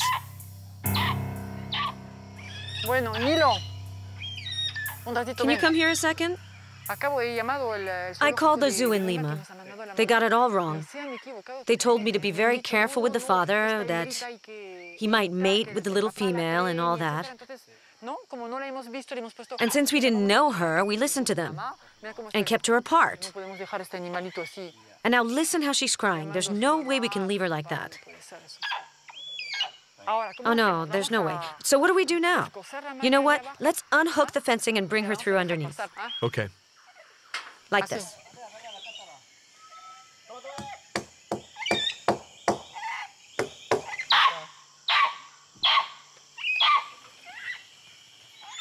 A last little stressful moment. Okay, little girl, that's it. That's it. Very good. There you go.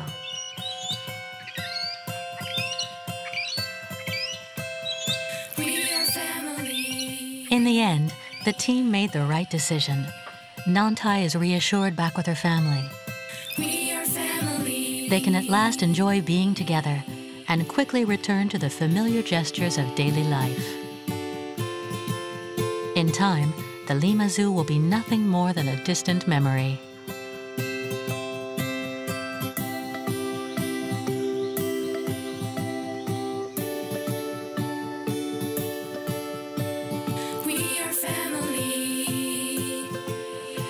These happy moments wouldn't have been possible without Milagros Ramos's investment of energy and an incredible coordination effort by Helen Colong and her team.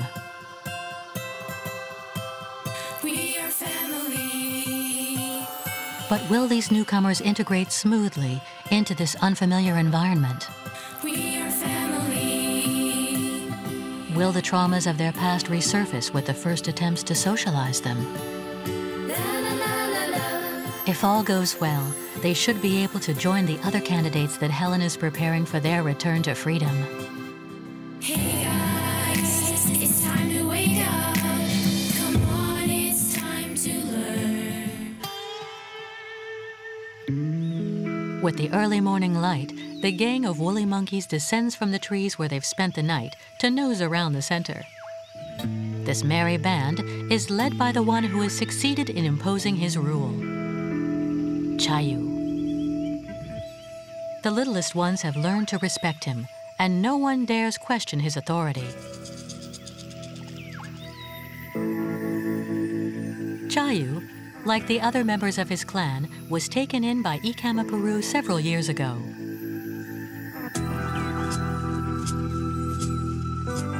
As each individual progressed, they were allowed to leave their cages and live on the 100 hectares of forest surrounding the orphanage.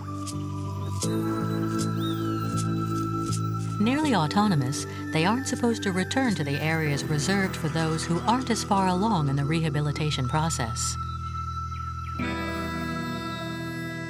But in the center, there's always the hope of something to nibble on or nabbing a snack. So they raid every inch of terrain, every building in the center, just to make sure they stay in control and to keep an eye on the situation.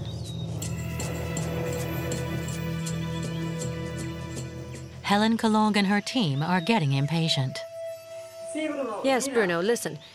Yes, how's it going? Yes, yes.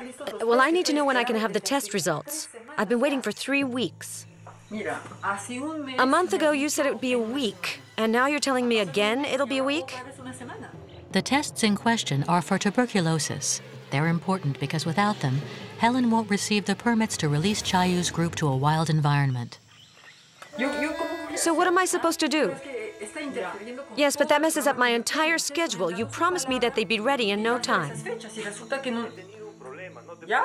Yes, Bruno, I understand, but it's also becoming my problem. And so how do I know they'll be ready in a week?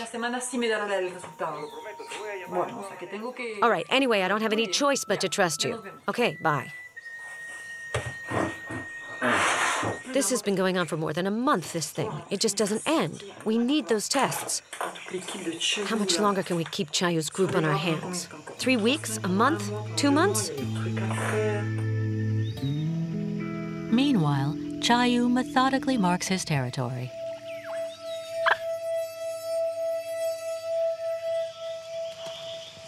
While administrative problems delay their release, raids on the center by the gang of woolies run the risk of multiplying. Because this is the beginning of the dry season, and the fruits that grew abundantly until now in the surrounding forest will become scarcer. The monkeys will have to make do with simple leaves, a meal plan that doesn't satisfy them.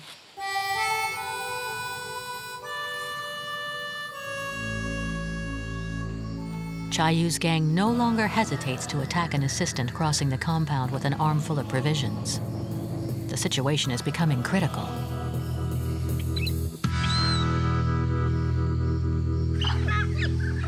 As they do every day, the keepers lead the youngest on an expedition outside the cages.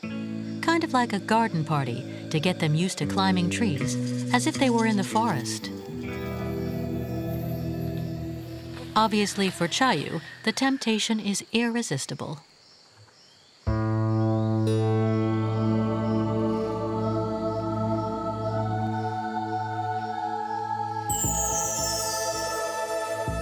And if the youngsters behave in a very civilized manner with the keepers, it's not always the case for the females in Chayu's clan, who are always on the prowl. The group then becomes uncontrollable, and it's everyone for themselves.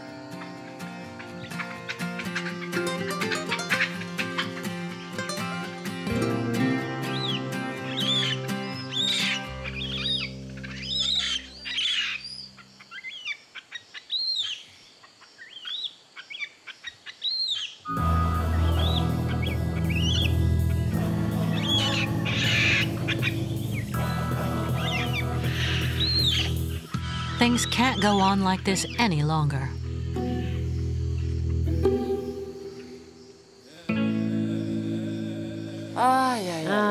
We've got a real problem with this group. They're becoming way too wild. They're infernal with people, with other monkeys. They don't want anyone on their territory. It's becoming a real problem. And we can't even get close to them.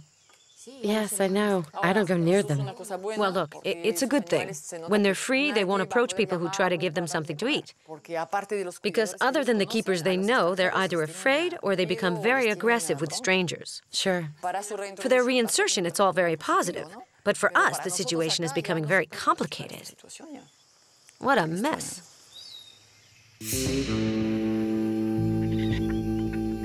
With about 50 mouths to feed, managing the food supply demands careful planning. But unforeseen circumstances do arise. Lately, the level of the Rio Huallaga has dropped drastically, making navigation impossible in certain spots. Fruit ordered days ago still hasn't arrived.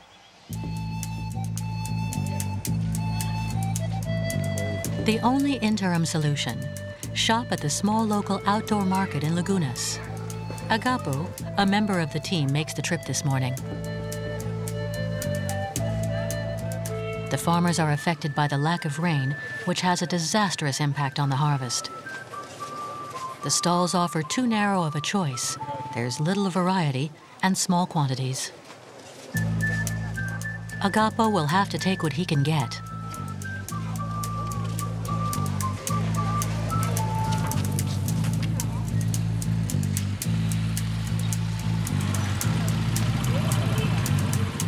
And it's not much.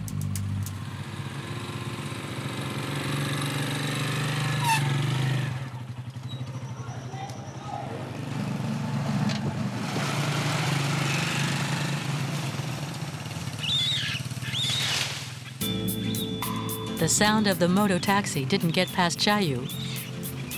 All hands on deck. Back to the center ASAP.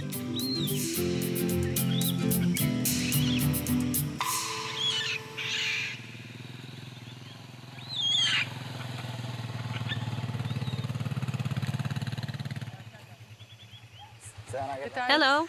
So what were you able to pick up? I wanted to buy some food, but all I could get were a few pineapples and some guavas. That's it? Nothing else? It's all I could find. Between the drought and the floods, there's practically nothing local anymore. And right now, wild fruits are in season. Can you believe it? Yeah. Because bringing all the fruit in from Yurimaguas, can you believe it? 3 pineapples for 100 monkeys? Well, let's go. This'll be a snack for them. That's for sure.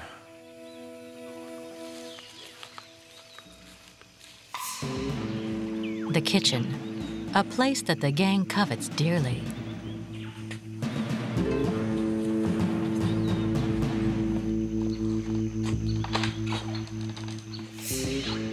Nilo, an assistant, has no inkling that at this very moment he's become the most important person in the whole center. Everyone takes their position according to a well-defined strategy. This is serious business. They can't miss when Nilo comes out. And even if the quantity leaves something to be desired, this little snack before heading back to the forest makes Chayu happy. But for how long? Have a dream.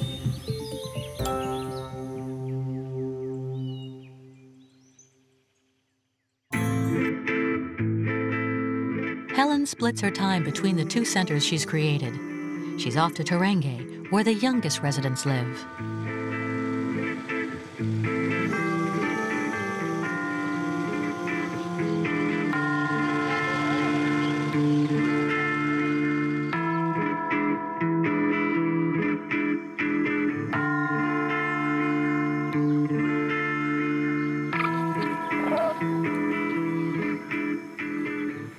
Here, the woolly monkeys live alongside another species, the Ateli monkeys, also called spider monkeys.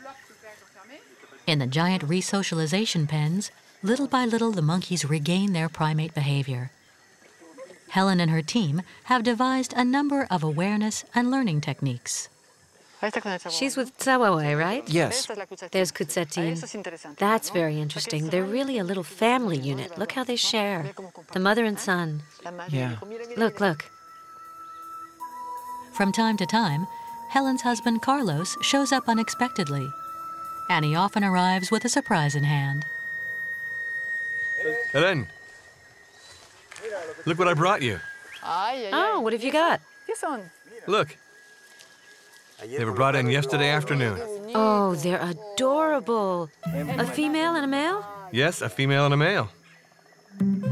These amazing creatures are durocules, or owl monkeys, the smallest nocturnal primate species in Latin America.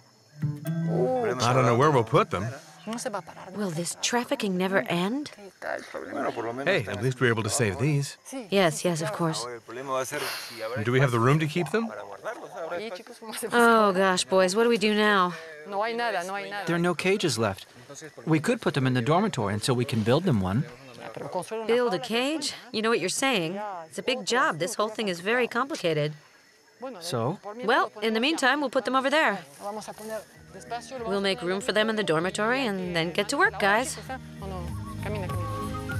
When newcomers arrive, it's always an event. Luckily, these durocules won't require any time for rehabilitation. If their health is deemed satisfactory, the tiny couple can be set free, not far from Terengay, where other populations of wild durocules have already been established.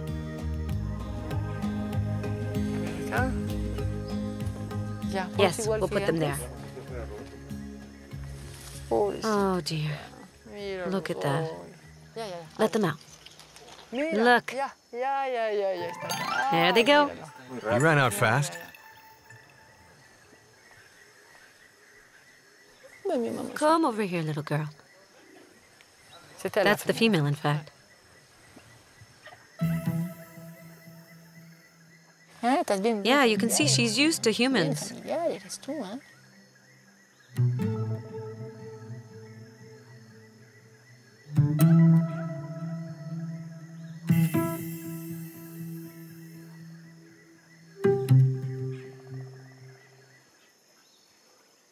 Well, for the moment, it looks like they're in good health. We'll have to treat them for parasites and wait for a complete checkup from Milagros. Be careful with the doors so they don't escape. Come on, let's go.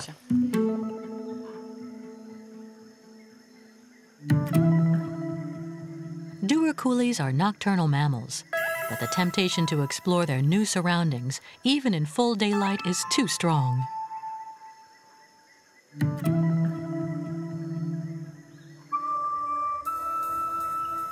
Here in Terengay, two groups of spider monkeys live side by side, Chamek's group and Kunchai's. The two males each keep a jealous watch over their own little tribe. But something's brewing in Chamek's clan.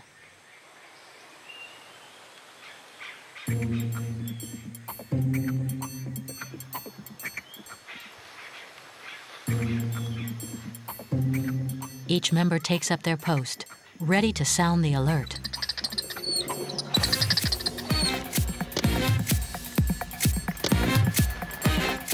Chamek can set the plan in motion. Kunchai's bunch finds their neighbor's behavior suspicious.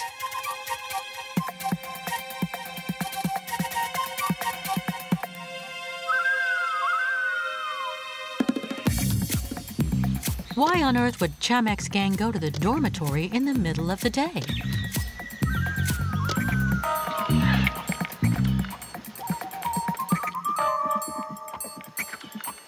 That's it.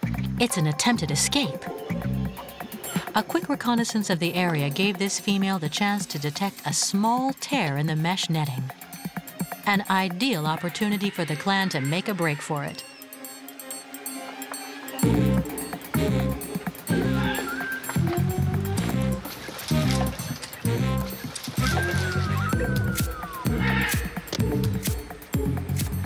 One at a time, even if the chief has a bit of difficulty.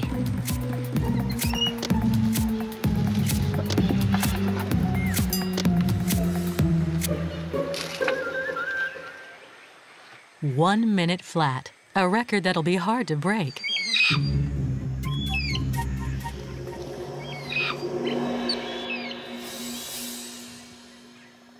Kunchai, his neighbor and rival, is incredibly annoyed. His son, little Sawawai, is speechless in the face of such daring.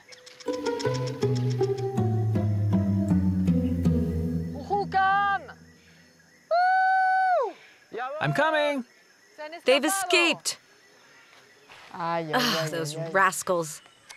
Oh, they are such scoundrels. How many are they? Uhukam! They managed to untie the netting again. They're terribly intelligent. Ah, yes, too intelligent. And where are they going now? Some are here and others are further off, over there. Which ones escaped? There's Chamek, Ritai, Kai, Sa. And who else? Yacha? Her too. Yeah. Roberto, the Attels are over there.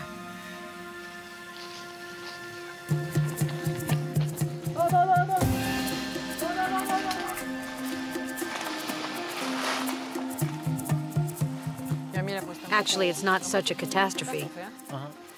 It just shows that the rehabilitation process is complete. Yeah, they're almost ready.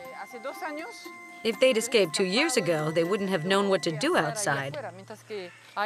Today, look at the need they have for freedom. They love being outside.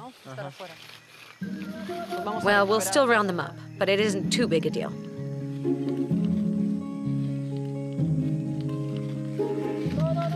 Ah, look, there's one over there. Oh yeah, on that branch.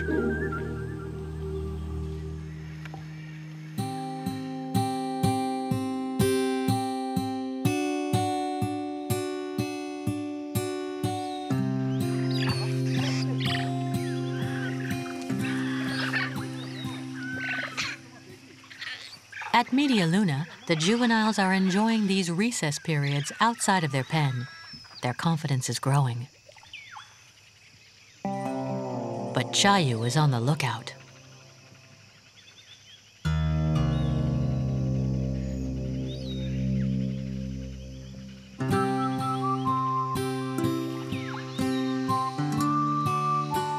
Unlike the others, little Suak is a loner. He's always refused to live in a cage and makes his way through life on his own, a free agent among the adults. Helen finally ceded to the demands of this little maverick, mature beyond his years.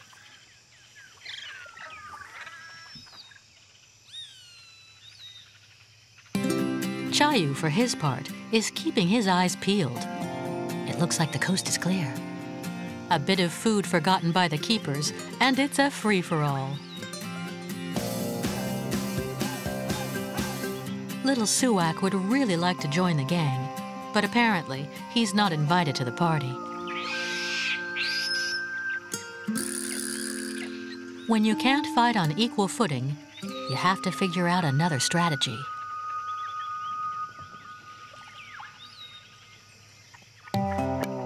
Like an attack to the flank.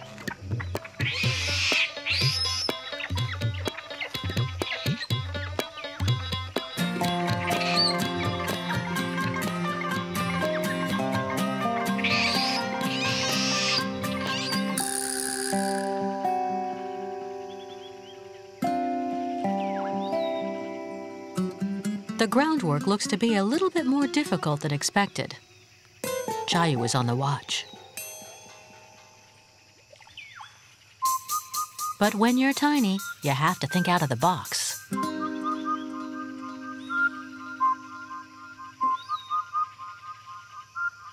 Tsuak decides to attack right at the source. The pantry, the most coveted place in Media Luna. No one's in sight. Let's go in.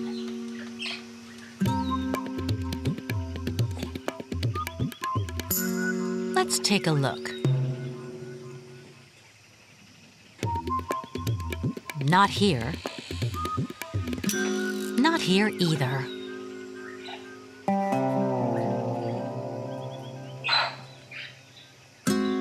Where in the world do they keep the food?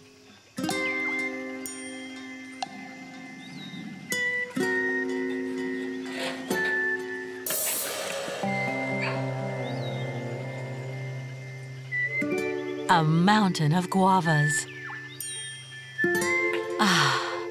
Savoring his success in peace, far from the others.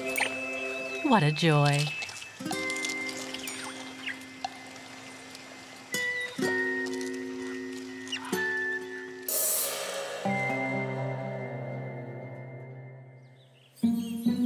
At Tarange, the fugitives are still being tracked. And it seems Khunchai hasn't yet stomached the successful evasion by Clan Chamek. Will his reputation be at stake? Little Sawawai has an idea. If the others were able to unhook the netting, maybe with his little fingers...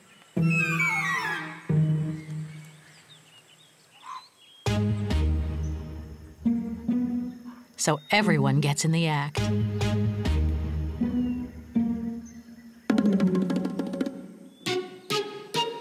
Nobody in sight.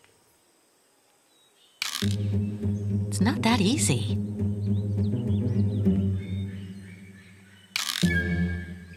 Red alert! Roberto's coming back. Should have worked faster. So everyone scatters, as though it's business as usual. Too bad. They missed their chance. Clan Chamek enjoys every last second of their freedom. But after a while, eating leaves gets a bit boring. So Apai decides to see what's going on elsewhere.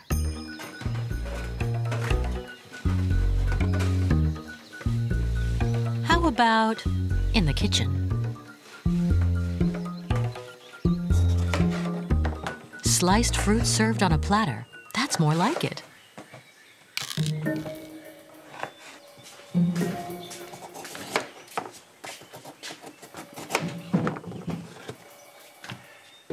In fact, Roberto and Joyce are trying to attract the fugitives and lead them back to the pen.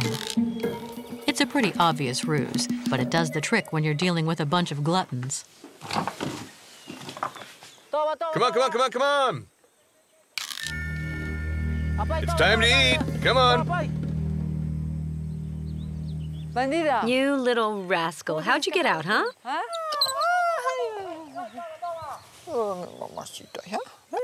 Where are the others? Aren't they coming?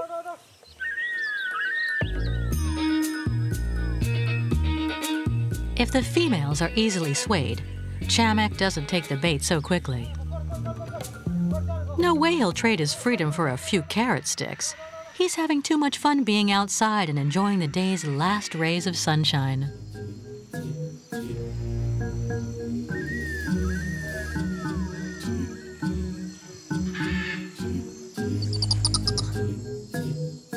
And what could be better than sleeping under the stars?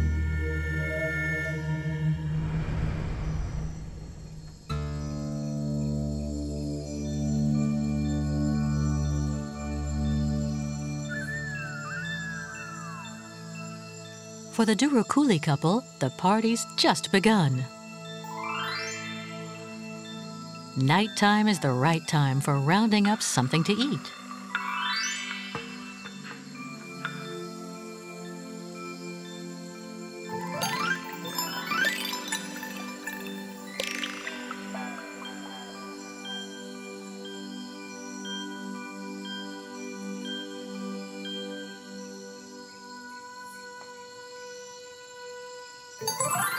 All the insects that come out at sunset are a windfall. And when a grasshopper shows up, dinner turns into a feast.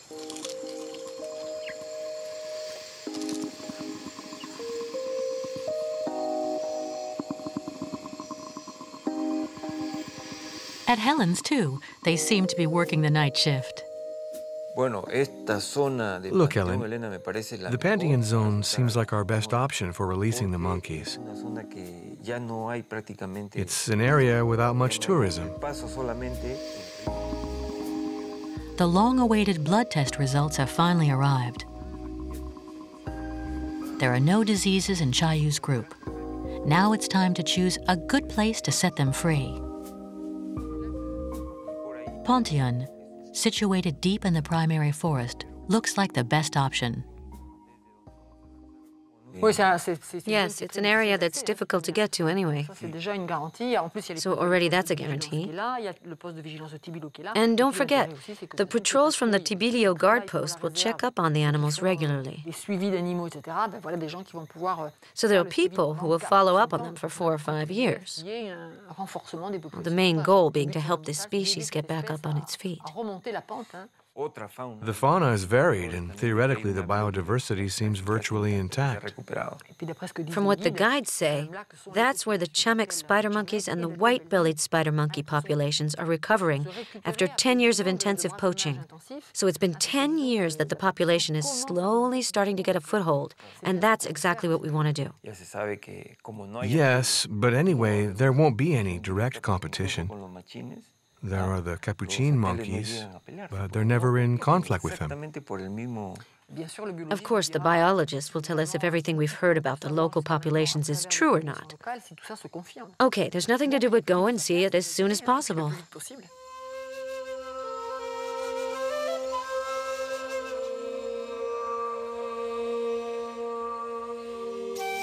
The entrance to the Pacaya Samiria Reserve is located a day's travel by canoe from the center. This virgin stretch of almost 2 million hectares, situated north of Peru, houses inestimable riches of flora and fauna.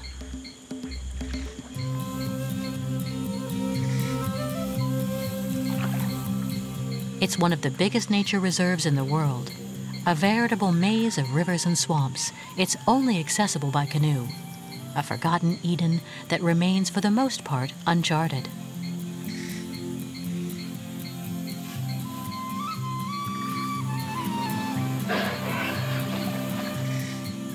A more thorough exploration in the field will make it possible to evaluate the site's natural resources and the presence of any predators that could attack the primates. With this in mind, the ICAMA Peru team enlists the help of Rudy Montufar, a biologist specialized in primary forest research. He'll have the final say in the location where Chayu and his clan will be released. But first, the team must undertake an inventory of all the plant species present in the perimeter that's been selected. Oh, look, the lagoon. So beautiful. It's full of fish. There are lots of them, yes. Given the ecosystems, there are probably caimans, too. There are caimans? Definitely. Young caimans, I think. Oh, yeah, there. I told you. It's like the Garden of Eden. Yeah, that's for sure. Nothing's been touched by man. Absolutely. No one comes here.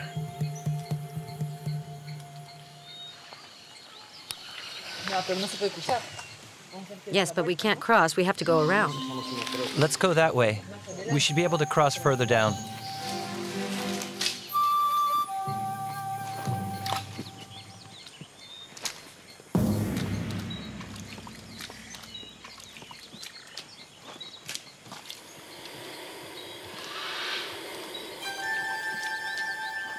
Even though the primary forest is packed with resources, it's crucial to find the place most adapted to the woolly monkey's diet.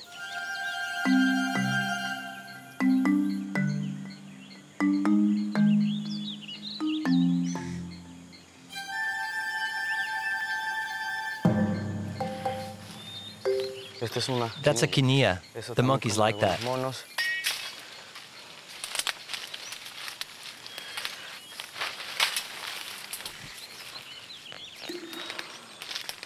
Look at this tree. It's a lupuna.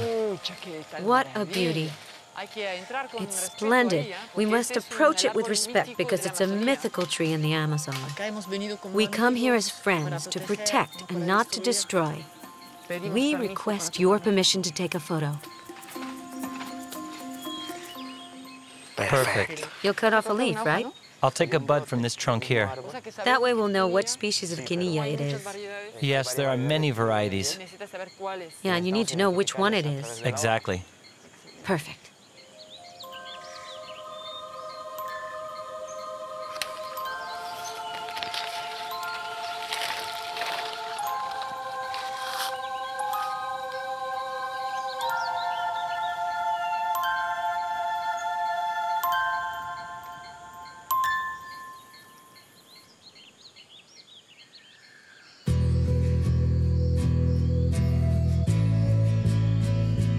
Meanwhile, at Media Luna, Chayu's clan enjoys the mild equatorial weather. This tiny window of tranquility is disturbed by the center's gardeners.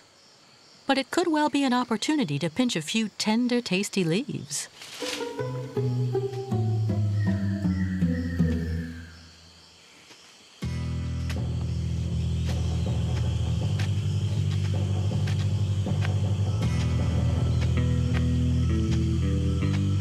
What's the best tactic? The strategy is simple. Surround the target.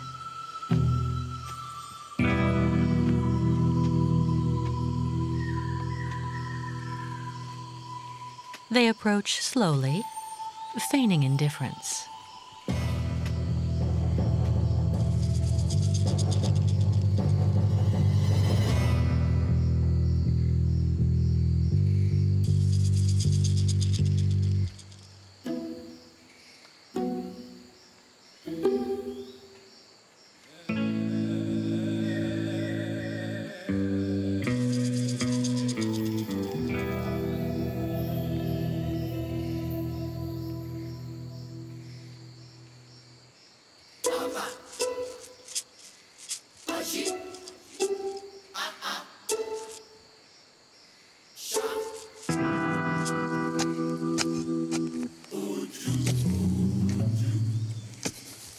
But Warren is on his guard.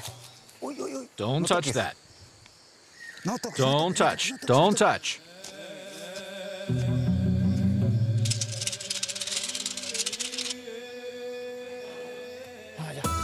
The Woolly gang won't be intimidated. The tension mounts. The gardeners don't know what attitude to take. Woolly monkeys are endowed with sharp, impressive canine teeth. Trying to rebuff Chayu's favorite female proves a fatal error. Wild, the group behaves as it would in nature. When one of them calls for help, the entire clan comes to their defense.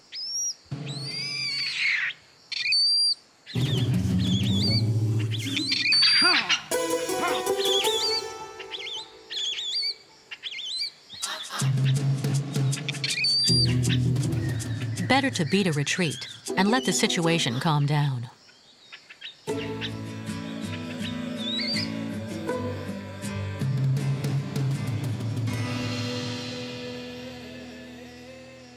Chayu and his gang can go and get some rest, pleased to know that their territorial rights were respected.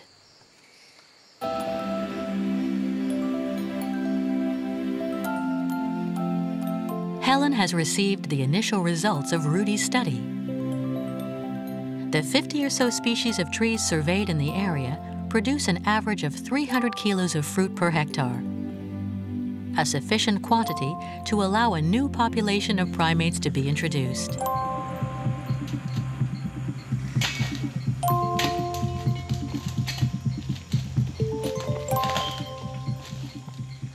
And what's this? A feather. What kind of feather? A harpy eagle. I can't believe it. He must have a nest up there, huh? Probably. Well, that's a predator of the Attels and the Woolies. It must be a really big one. It may be a mother. Did you know that this bird can swallow a baby woolly? But it's a good sign, Helen. It means this ecosystem hasn't been disturbed by man. It's in perpetual evolution. Yes, it's true. It's always changing. Yes, it's constantly influenced by nature and climate variations. But there's a lot of food here. There's a chance she'll stay here. You're going to leave my willies in peace, dear Harpy Eagle. The introduction of a new population of monkeys follows very precise rules. It mustn't upset the balance of the current ecosystem. So the team must also survey other species already living in the perimeter.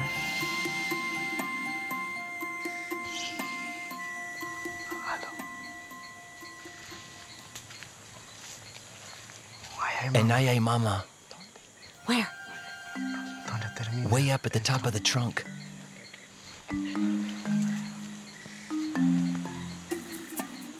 The Ayaimama, more commonly known as the gray potu, has plumage that makes it practically invisible. Can you see it? We hear a lot of stories about Ayaimamas, but we never see any. It's one of the most difficult birds to see here. It's well camouflaged. Perfectly. Did it have something there? It looks like there's a baby hidden under its feathers. Oh, really? That's incredible. Impassive, the Ayaimama won't move. Its protection system is irrefutable. Rudy, this is the most fabulous place I've ever seen. Incredible. We couldn't dream of a better place for the Attelles. We've been looking for a place like this for years. I swear, I can't believe it. What do you think? I agree. This is biodiversity in all its splendor. The monkeys will be well protected here, and they'll have the food they need all year round. Plus, we have a guide and the patrols that will help us protect them. It's incredible.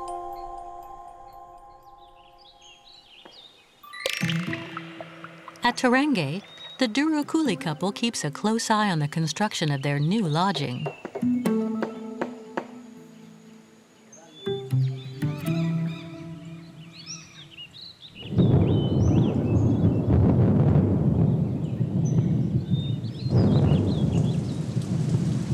Unfortunately, rain has interrupted the work.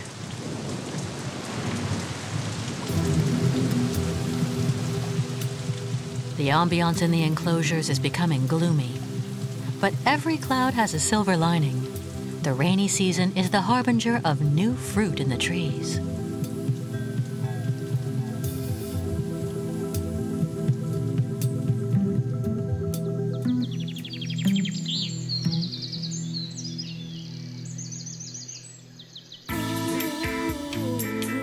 In just a few weeks, the project has greatly advanced. Helen is relieved.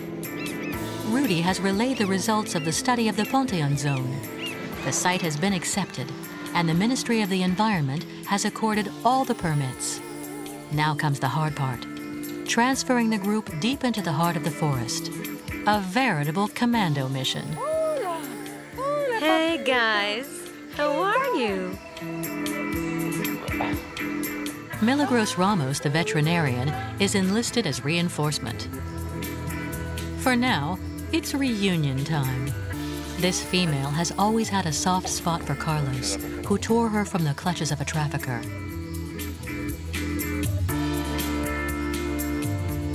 A meeting is immediately organized to plan the capture of Chayu's clan. Okay, my friends, it's time to act. Everyone has to be very concentrated on their job. Now, I'm not sure.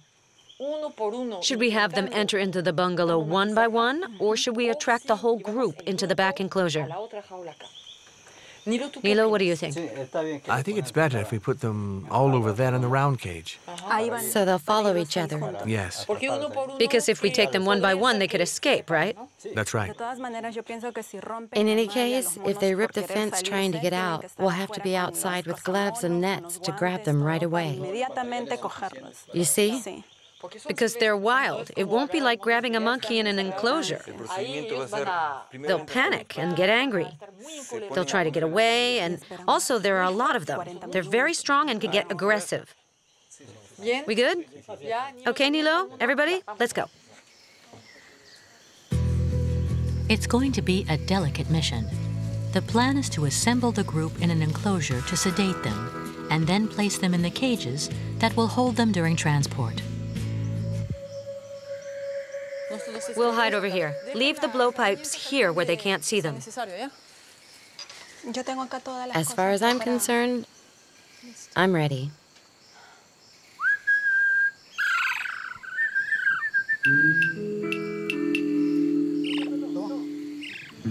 Come on, follow me.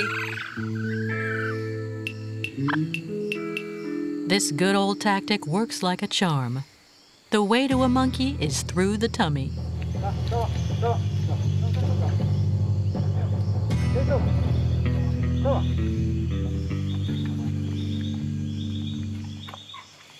Chayu, come on. Wary at first, Chayu finally lets himself be tempted. They're all in the cage. All of them? Yeah. The fruit, steeped in a sleeping agent, will attenuate the monkey's stress, so they can be anesthetized more easily. They have to finish the plate. Come on, quickly, a blowpipe. Let's go, let's go. Slowly. Slowly, slowly. Who didn't eat? Chayu. Way too clever and suspicious, the old male didn't fall for it. Catching him will be a challenge. Chayu, over here. Chayu, come. They have no choice. To capture him, the team must maneuver him over by the double-door entrance.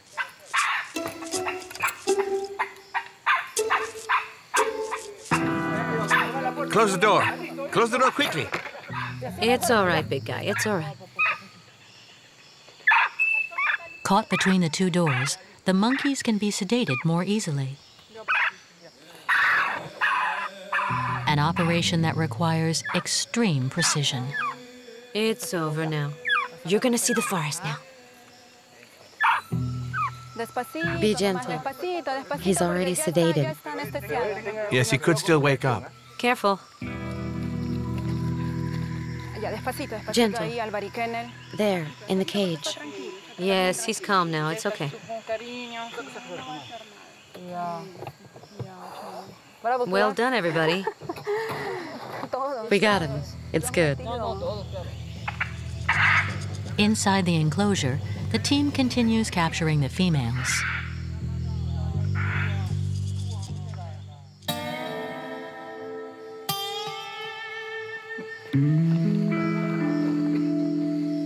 They'll have to work quickly.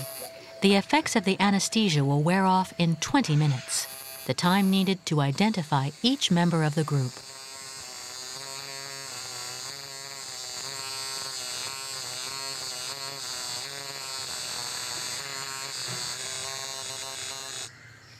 There, a little more water.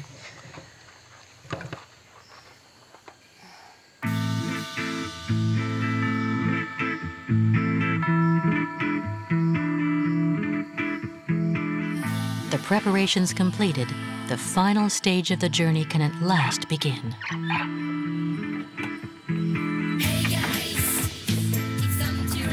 Just a little while longer, but these transportation cages are really cramped.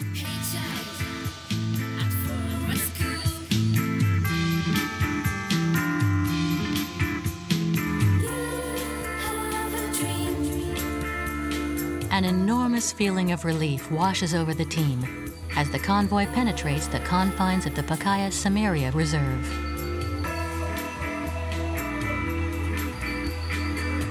The smells and the sounds of this primary forest where they grew up seem to soothe the candidates on their way to freedom.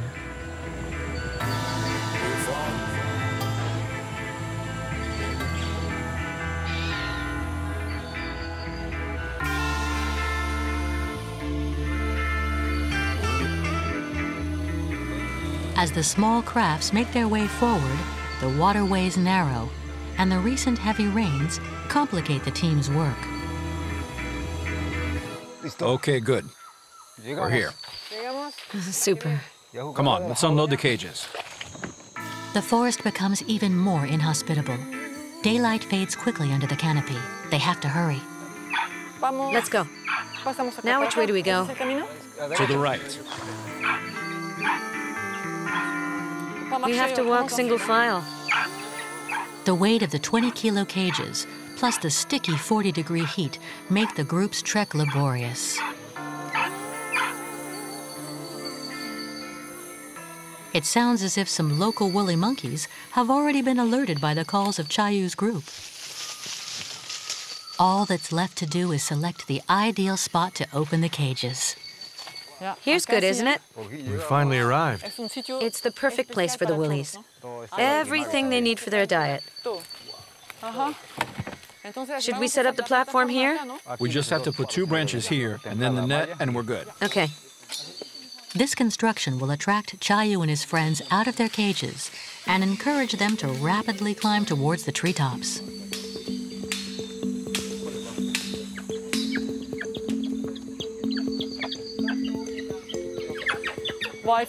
Okay, we've got to work quickly.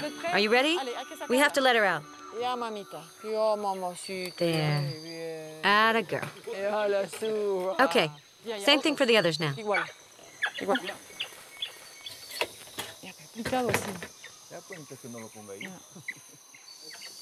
Very good, Naya. Yes. Look, look, this is great.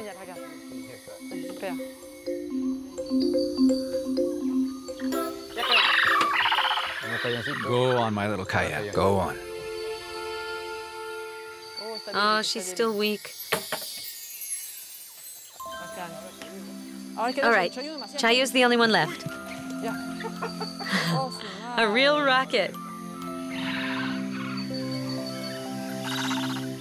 Cries of joy immediately ring throughout the canopy.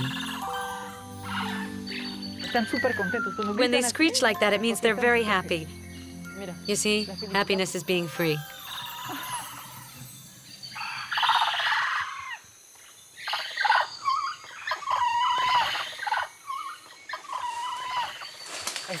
They're athletic, aren't they? They're in really good shape.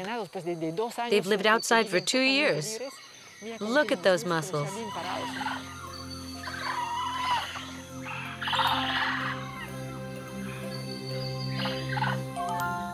And not only will they be able to reproduce, but they'll also reinforce the wild populations.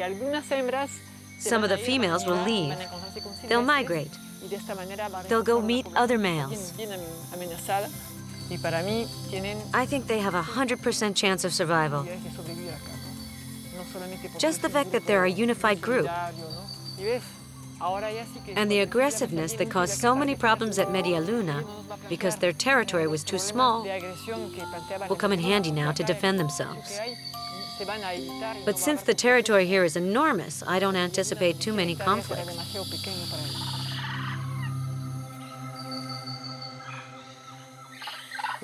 I think that's it. We can go. They don't need us anymore. Now it's up to them to live their lives. For Helen and Carlos, this chapter comes to an end, the culmination of so many years of struggle, patience, doubt, and perseverance. Will Chayu and his clan make their home in Ponteon, or will they move deeper into the mirrored forest, forever sheltered from humankind? You have a dream. They have a dream. Casa Ikama is one of 3 centers created by Helen Kolong and only takes in babies.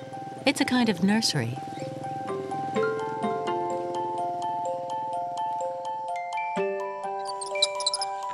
The little primates who arrived last night are slowly recovering from their emotions.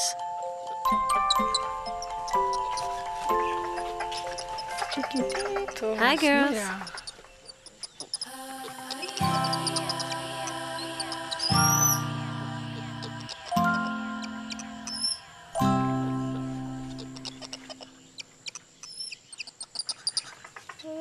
They're tiny.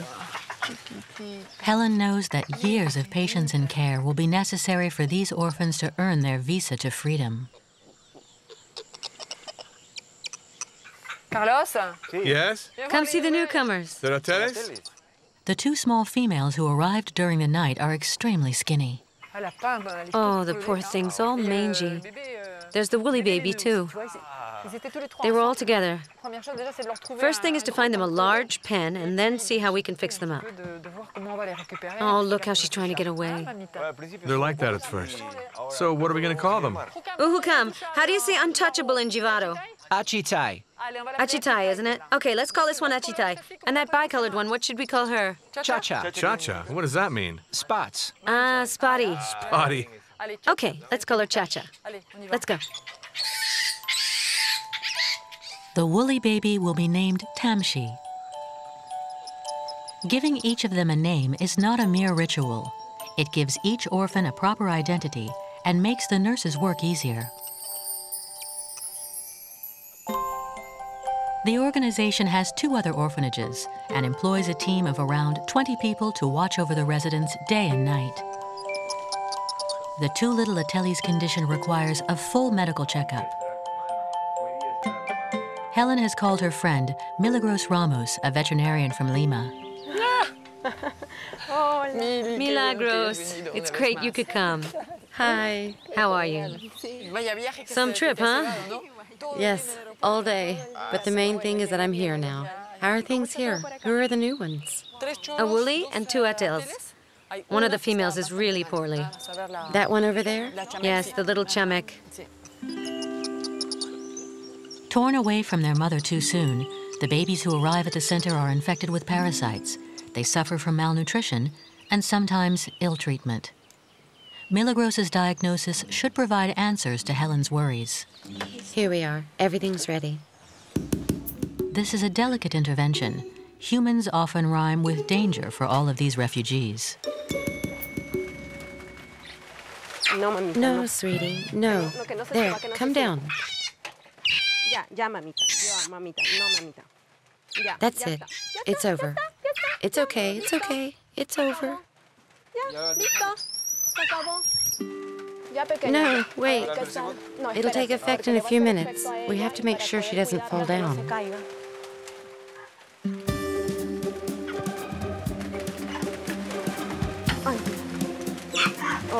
That's it, sweetie.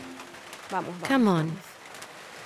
Ya, mamita, ya, papilla, qué bonita, ya. Ya, mamacita, ya.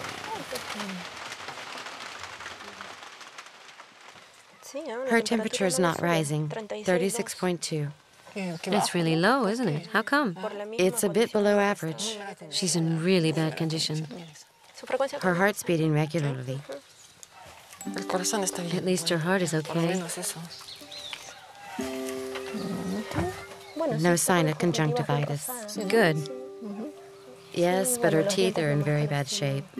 She's lacking calcium. She's demineralized. She's dehydrated, isn't she? Look at her fur and skin. Yes, her tail's mangy here. Can you put her on the scale, please? 2 kilos. 2 kilos? Yes, without the bag. She's skinny. Ya, mamita, ya. She's shaking. Whenever new residents arrive, it's always better to wait a week before you transfer them. Give them time to recover and strengthen up a bit. I don't think she should travel with teeth in that state. Sooner or later, it'll get infected. And you don't have a dentist over there, do you? No, we don't. But here I have a friend who's a dentist. Then she should stay here for now, so a dentist can examine her. Pity. I wanted to take her to Media Luna. I've got a group of hotels there. Well, but for now, we should care for her here. What about those scabs? Is it malnutrition? Quite probably. Now is the beginning of a slow rehabilitation process for the 3, so they can return to the primary forest they know so little of.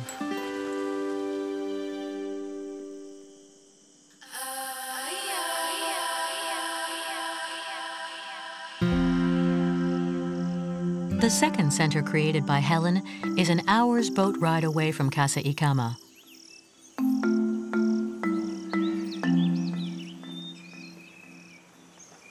Built on the riverside, close to the primary forest, Terenge shelters older primates. It's a little like the Foundation's grammar school.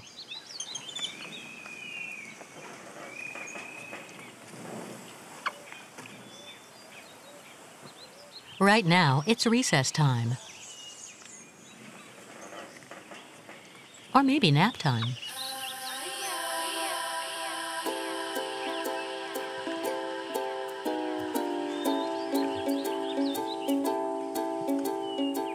Terenge shelters two rival clans, Chamex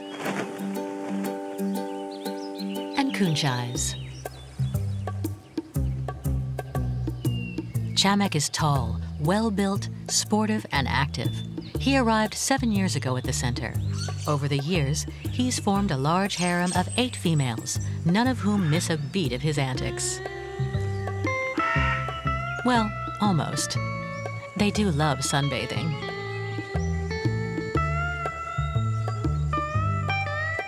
This model and very united clan is Helen's pride.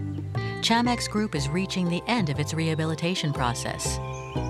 Here in this pen, they've progressed through all of the socialization steps required for their future life. Anatelli can't live on its own in the wild. They need to take a final exam that will evaluate their ability to live together in the jungle.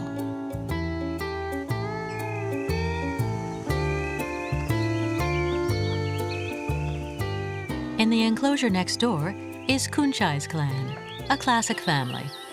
These monkeys are wilder and have always lived separately from the other residents to avoid confrontations between the two males.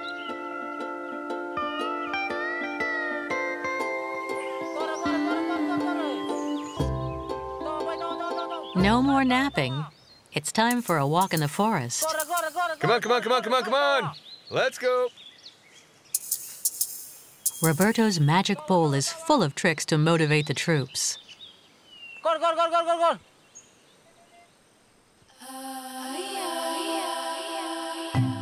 Naturally, some students are more punctual than others.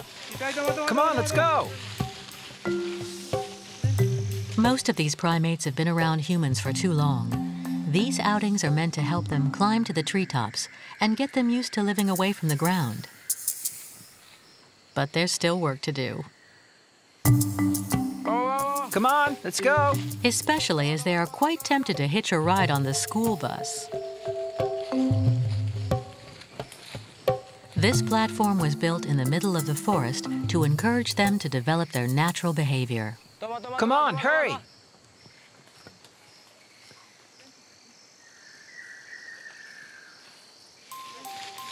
Today, Helen has come especially to assess their progress. Sa, come.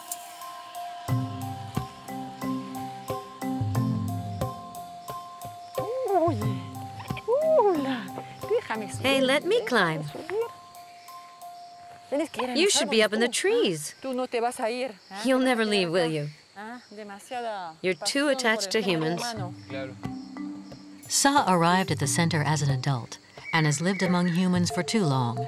Helen knows that never again will she behave like a wild primate. She and a few other residents will have to spend their life at one of the Foundation centers.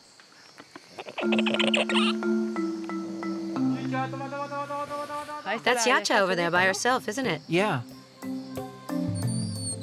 Fortunately, others like Yacha seem to be making good progress.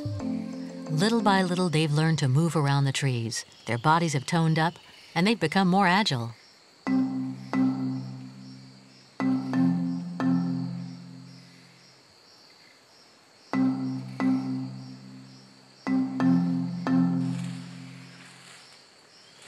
And where's Enza? Right over there. Okay, over there. Alone, yes. She's also all alone. Yacha and Enza are always a bit apart from the others, but I don't see it as a problem. Whatever happens, they'll meet other Atels and eventually join other groups. They won't be in danger as far as survival goes. But there are risks because animals are always stronger when part of a group than alone.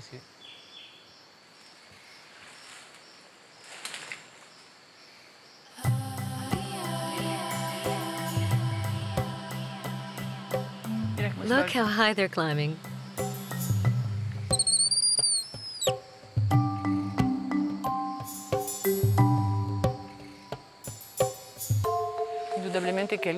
The most integrated group, without a doubt, is Chamex, with Kai and Hitai.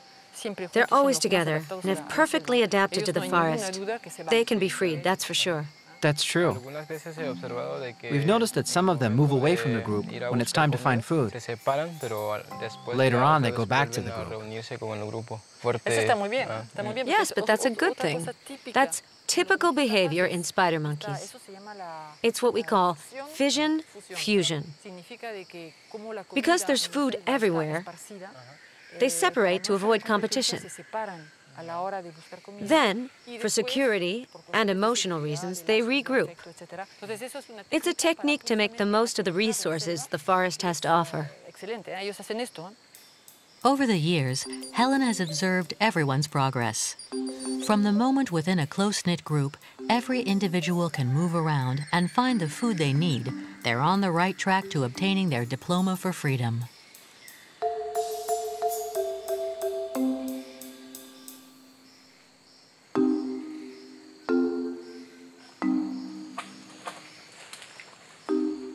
Okay, well, I think we more or less know who's going to leave. It's really moving. I never thought I'd be part of such an interesting project. And to see them like that, in the forest, free, in their natural habitat, well, it makes me happy to think that they've almost pulled through. Yeah, it's real teamwork. Yeah, a team that was behind them all the time. Soon, Chamek, Apai, and Ritai will be able to leave for the canopy and lead a new life in the primary forest where they were born.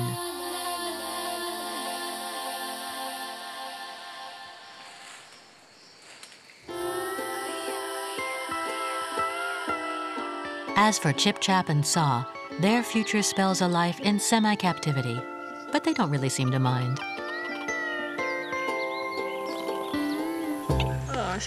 Boy, look who's in paradise. Who's got a huge belly? I can't believe this. How many leaves did you eat, you little fatso? And what about you? You're all skinny. You didn't eat anything, did you? But you also know how to feed in the forest. And Attell's blanket in this heat, huh? Nice, isn't it? Because Attell's also take naps, especially in this heat. And it's much nicer to nap in a hammock than on a branch. Found that out quickly, didn't you? Okay, Sa, that's enough now, don't you think? Huh? Hey, girls? It's not very comfortable.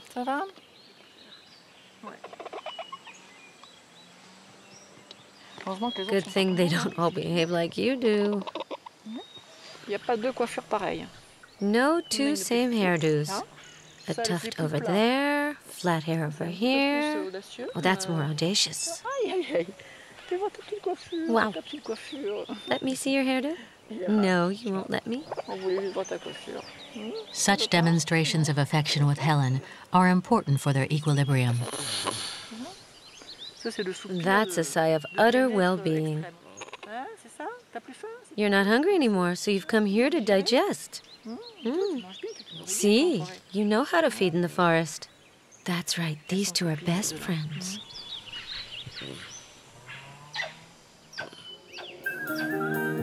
The classes have resumed for Chamek's clan. After the forest exam this morning, they're now going to take new aptitude tests in the pen.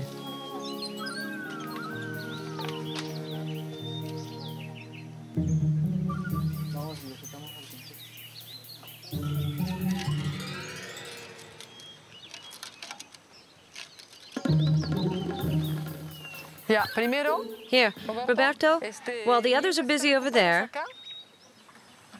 bring the snake over and hide it in the tube. Yeah.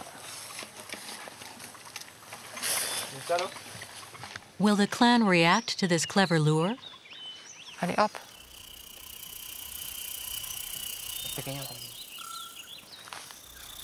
The first one to notice the intruder is Enza.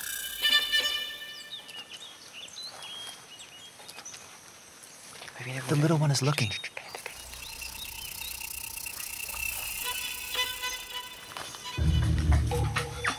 Negrita doesn't seem to understand what all the fuss is about. Chamek is acting the leader. He's decided to brave the danger and is crying out to warn the group.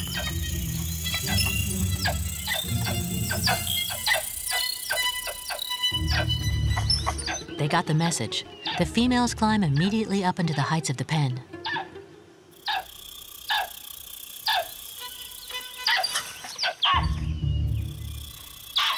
See? When he cried out the warning, they all climbed up. Yeah. Negrita takes advantage of the situation to steal a fruit bottle that Chip Chap left behind. It's the last straw for Chip Chap.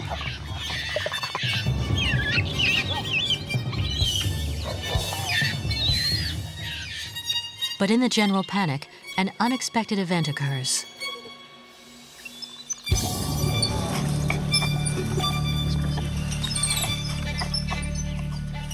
Hurry, hurry, hurry.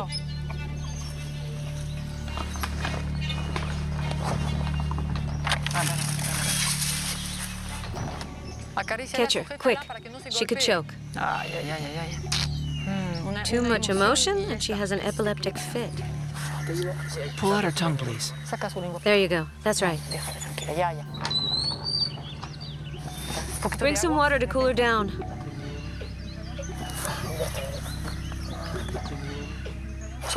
Blow into her nostrils. Despite the team's efforts, Negrita is still unconscious. Oh, for goodness sake.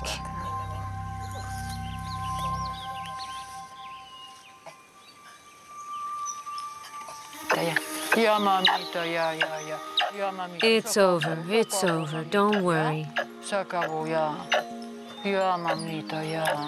It's over now. What happened to you? You don't even remember. What happened? Too much emotion. Yeah. She gets too emotional and she falls down. She faints. It's a minor epileptic fit. But see, she's already recovering. I don't think she's ready to leave for the forest yet. She needs a quiet environment. We're going to put her with the females who are staying here, the calmest ones who don't cause any problems. Because this group dominates her too much. There you go, sweetie. It's over. I'm going to talk it over with Milagros. She's still all shaken up. It's okay. It's over now. Don't worry, sweetie. It's going to be fine. There was no forewarning of such a drama. Sometimes all it takes are a few seconds to shatter a lifetime's worth of work. This is hard on the team. Don't worry. It'll be fine. Mira, mira, mira, mira, mira, mira. Increíble, ¿eh?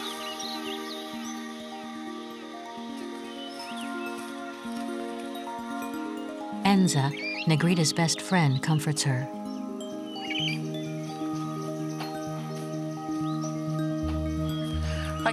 We'll leave them alone until she recovers. Let's go. Go on. Even Chip Chap is keeping her company. Look, Chip Chap is showing her she's sorry. Look. Yeah. See how delicately she's lifting her cover?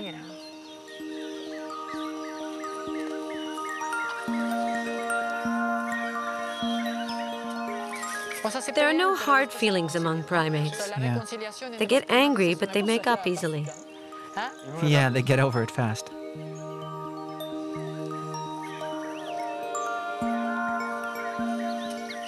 Look who's checking on her now. As clan leader, it's Chamek's turn now to show support. This demonstration of empathy towards Negrita is very positive. It shows how strongly the group is bonded.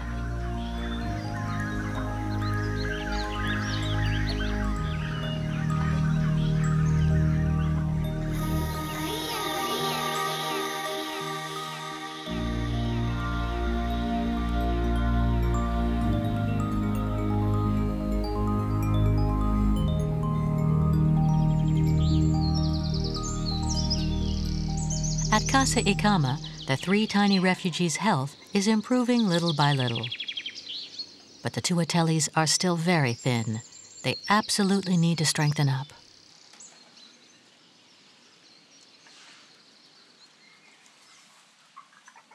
Achitai's calcium deficiency is due to a lack of mother's milk. Helen has developed a substitution formula. Hey there, Woha. Look who's become friendly. Isn't this yummy? This is a feeding bottle. Here you go. The trick resides in building up a relationship of trust with the little primates. The feeding bottle is the best way to coax them. Not hungry anymore. Too much for this morning. We'll try later.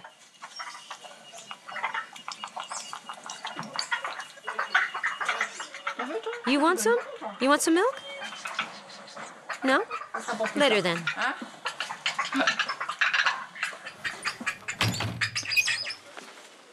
The little group is still wary and refuses to feed in Helen's presence.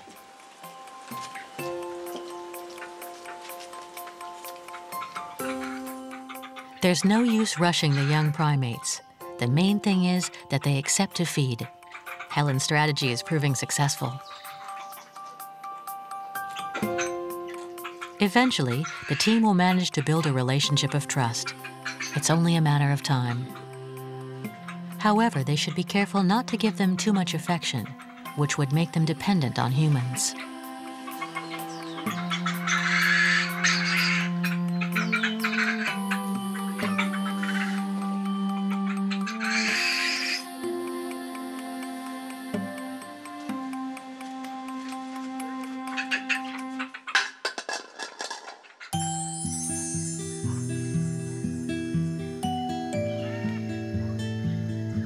At the Turange Center, the atmosphere has changed since Negrita, one of the females in Chamek's clan, suffered an epileptic fit.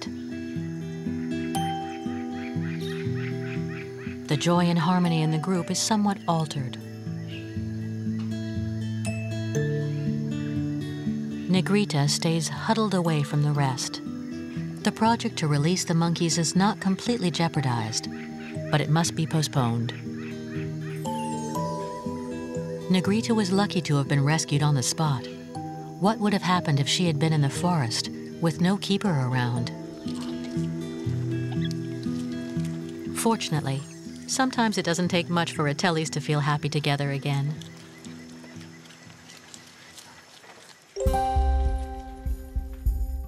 North of Peru, near Brazil, the Pacaya Semiria Reserve is a protected territory with a surface of over 20,000 square kilometers, the second largest reserve in Amazonia. It's called the Mirror Jungle. This is where Helen and her team plan to release the Turange graduates soon.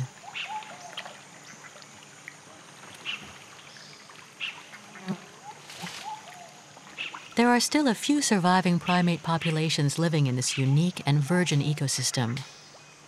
An inextricable network of rivers and swamps provide a natural barrier from human intrusion, and particularly from poachers.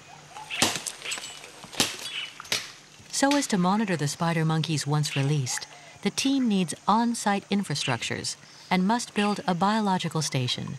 A challenging endeavor in this inhospitable forest overrun with mosquitoes and reptiles, where the average temperature can reach 40 degrees Celsius. This is not a chance choice. The site is surrounded by a lagoon, and the area is almost inaccessible to humans.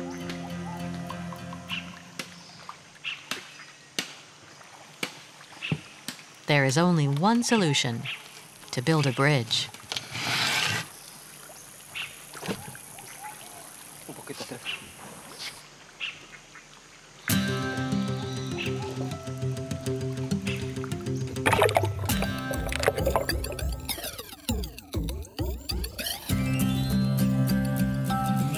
A long-term stay in the primary forest requires full autonomy. But it is almost impossible to transport tons of material through the jungle. so you can only rely on natural resources and human ingenuity to find solutions.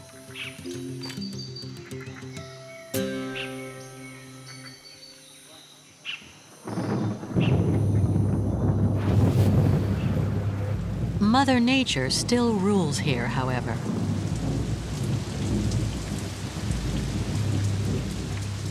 An opportunity for the team to take a well-deserved rest.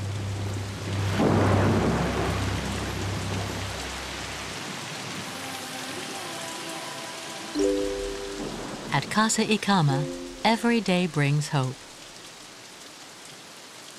The little refugees are less shy. They're becoming bolder.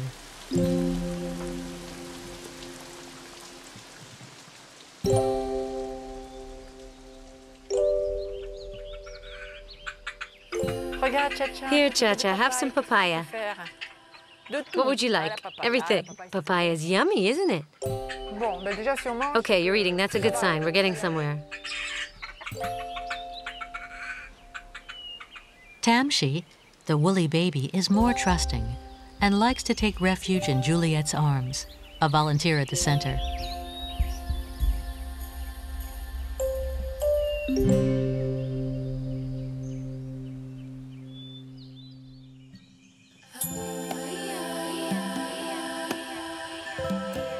Over the months, the trio has made surprising progress. Achitai and Cha-Cha were even transferred to Terenge, into one of the large aptitude pens for Ateles. A place they share with a young male who arrived at the center a few months ago.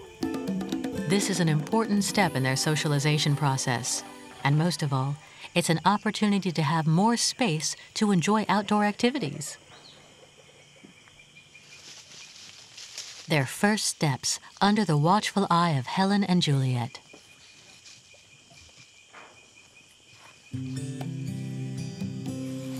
Those two have come a long way. They were in a pitiful state when they arrived. We had to feed them up, and they put on maybe 1.5 kilos each. See, they look better now. Okay, so this is the first step in rehabilitation. First, take care of their physical condition, which will help them psychologically. You have to remember they're orphans, animals that should have stayed with their mother until the age of 3, and they're barely 2 years old. The dormitory is here. It's mandatory they go there at night, because they can't sleep with their mother, because their immune system is weak and they didn't get maternal milk to protect them. Afterwards, they'll have to get used to their environment, little by little. When the group is tighter, once they trust the nurses, we won't free them in the forest right away, but here around the pens, so that they feel reassured and have landmarks. And little by little, we'll go further. There's always a risk that an animal will leave and get stuck in a tree and fall prey to a predator, because they don't have the same skills as animals raised by their mother. In short, the idea is that we are at the primate's service, and we don't decide how fast they should go through the steps. It's up to us to adapt. And see, they're starting to relax. That's a relaxed posture, as you can see.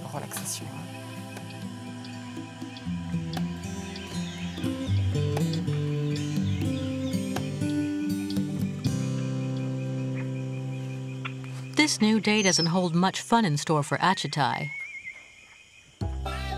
The man with the toolbox has come especially for her.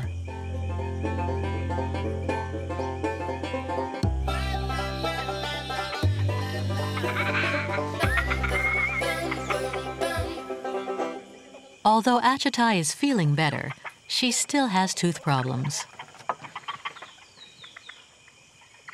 So Uhukam is preparing to gently isolate the little Ateli in the double entry.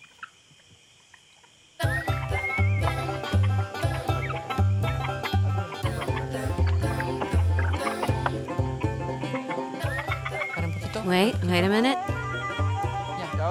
Yes, now, run, run, that's it.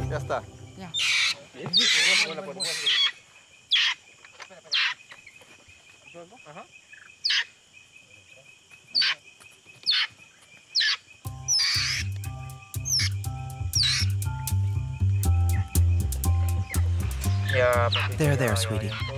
It's over. Good girl. Early on, these primates show solidarity towards one another. Cha-Cha is no exception and goes over to Achatai for support.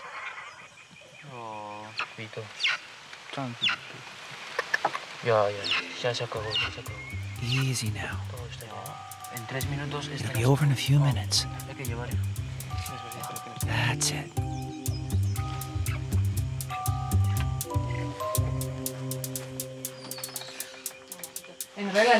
We have 20 minutes. We have to be quick.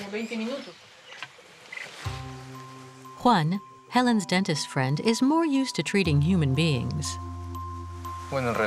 Actually, this is a common infection in animals, especially in captivity because of what they eat. Yeah, too much sugar, huh? Yeah, because it's food for humans and not appropriate for animals. Is it serious? No, it's nothing. Actually, it's just accumulated dental plaque. This is common in primates who've been held captive for a long time. But I see a small cavity on this canine, and that's an important tooth. But we can treat it, can't we? Yes, I'll close it up to avoid the infection from spreading. First of all, let's prepare the material correctly. No, not all dentists are boogeymen. You're starting to wake up. First, I'll apply this disinfecting paste to ease the pain. Okay. Let's take care of that little tooth. Hold her jaw so I can clean inside. Okay. Okay. Ya, mamita. That's it. You're cured now. Thanks, Juan. In fact, it looked worse than it was. But without this operation, sooner or later, Achatai would not have been able to feed anymore.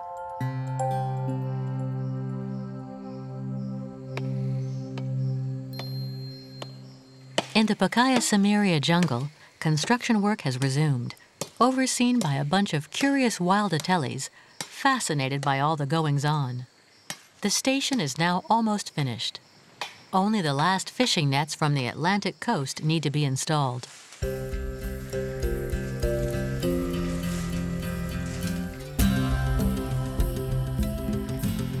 These acclimation pens are temporary shelters for monkeys that earn their visa to freedom.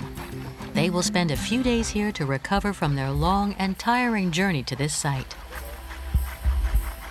This releasing of spider monkeys will be a worldwide first. Nobody knows how they will react.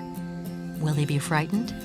Will they quickly venture into the jungle, or feel the need to return every evening to the familiar and protective shelter of the pens? No one can say yet.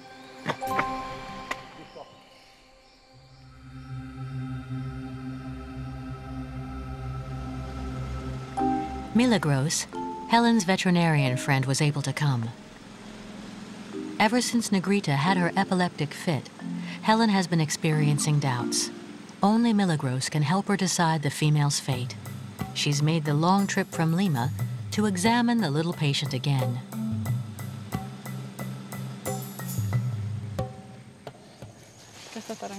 Helen would like to free Negrita with Chamek's clan, but she knows that the latest events could upset her plans.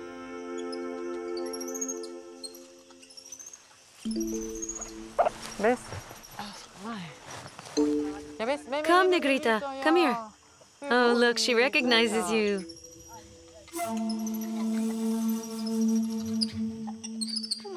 How are you, sweetie? She had a sort of fainting spell. At first, I thought it was an epileptic fit, but I don't know.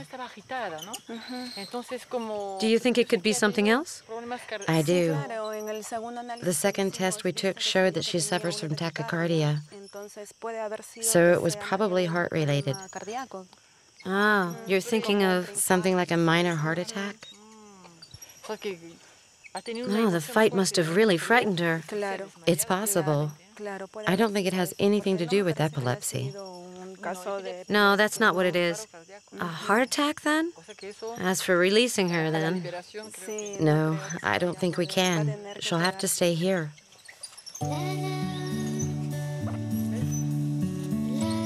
This is tough news for ICAMA Peru. The Foundation's mission is to try and release every primate the center takes in.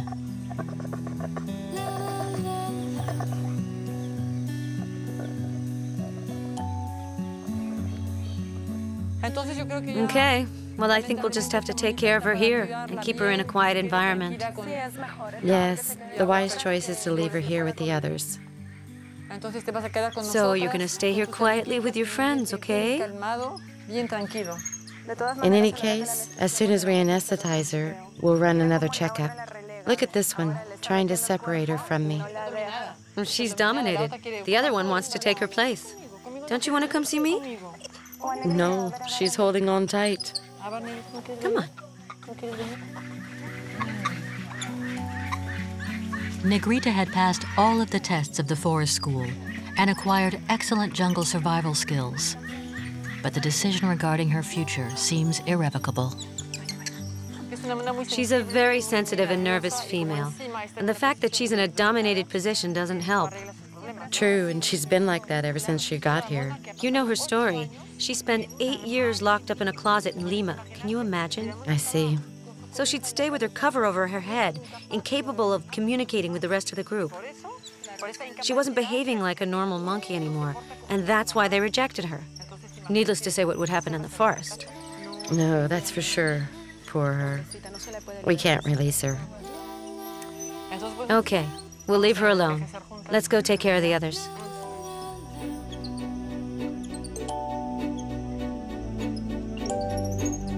So now, Negrita will join Chip Chap and Saw, the two Ateles that are too close to humans to be released. Easy prey for poachers and traffickers. They'd be in danger out in the wild.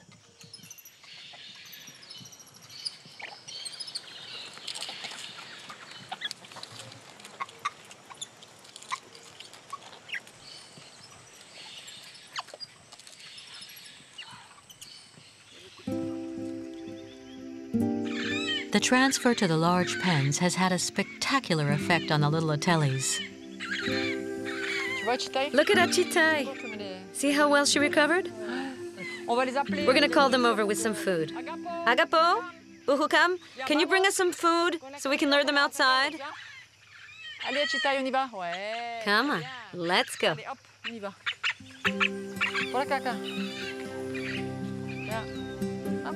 Now they can move to the next stage, venturing outside.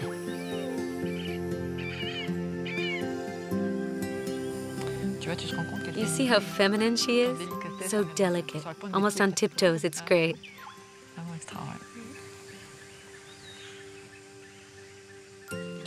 Look how fast she goes over to the other one, and how they stick together. We don't usually put two different species or subspecies together, but in this case, a Belzebuth and a Chamek, we didn't separate them because they've developed close-knit ties under duress. So we're not going to add stress to all the drama they've already been through. We're lucky here because they're the same age. There's a male and two females in the group, and they're already pretty clever. They haven't suffered too much from their captivity and started climbing in the trees almost right away.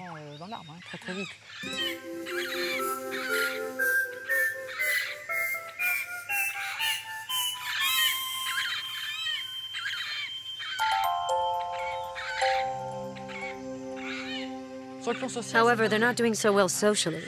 The two females are always together, and the male observes from afar, but it'll get better eventually. It's essential that the young Ateles develop strong ties. Living together and observing their companions will help them progress much faster.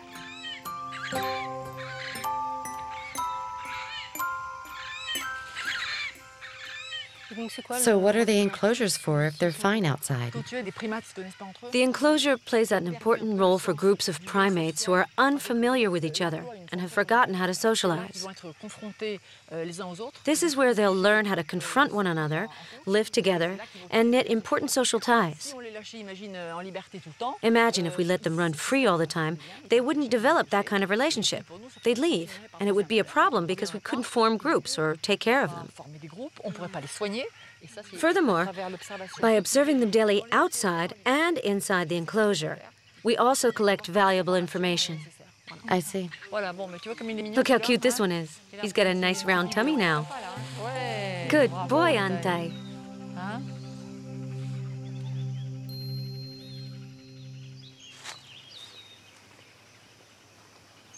This morning, the curious little monkeys are in the front row to watch what all the fuss at the center is about.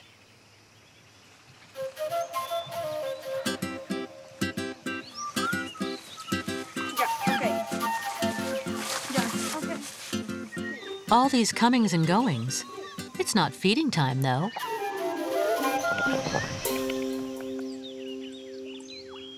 Khunchai decides to check out the dormitory. But instead of finding food, he ends up trapped inside. And he can't believe it.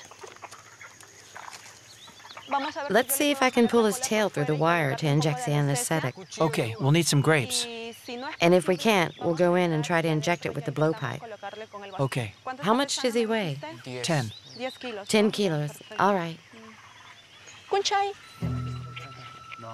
Milagros is getting ready to anesthetize Khunchai and the other residents because Helen has made her decision.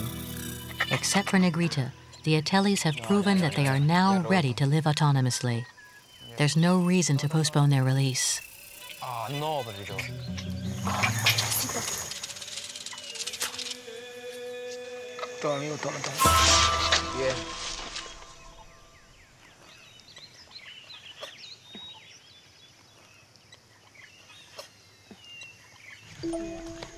Wait.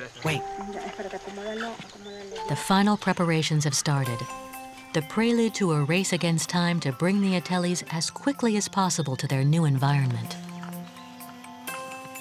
A time of stress for the whole team, as well as for the monkeys.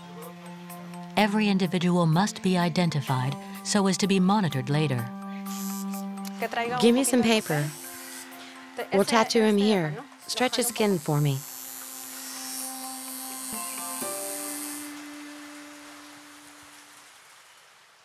Each Ateli has a full medical record that will be useful if a problem comes up once they are freed.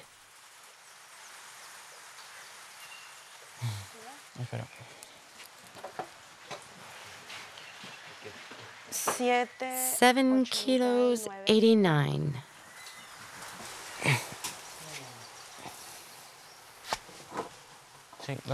Who's next? Sawawai. That's it. Let's catch him. The team will work long hours to prepare all the Atelis who are to be released. Come on, this way.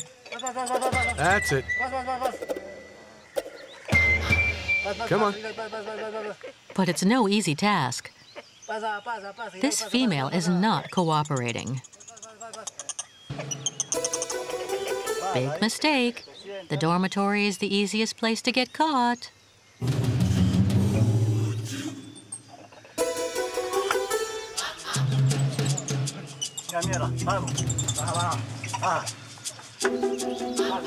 Come on down. Come on. Here you go. That's it. Go down. And if it's not possible to use the blowpipe, you have to think of another method.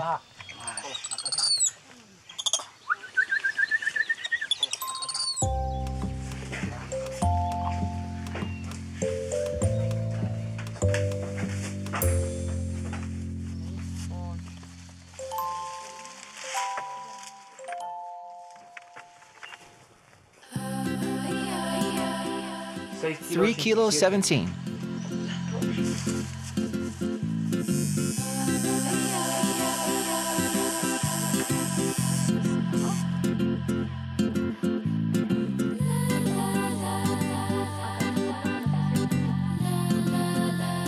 More than 5 hours later, the last step, radio collaring the monkeys. These collars will help to monitor their progress through the jungle. This is essential data that will reveal their favorite resting spots and how often and at what speed they move around. For Helen, years of patience, sacrifice, and emotions are coming to an end. And it's the beginning of an endless trip in these uncomfortable cages.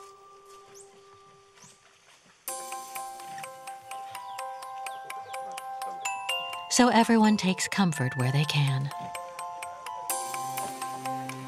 From boat to truck, van to pirogue, the trip to the wild, wide Amazon will take 3 days. It's also a new life for Chip Chap. No more frolicking around the trees with her friends. And for Helen's protégés, it's the end of a long parenthesis living among humans and the dawn of a new life in the primary forest they were born in and that they never should have left in the first place.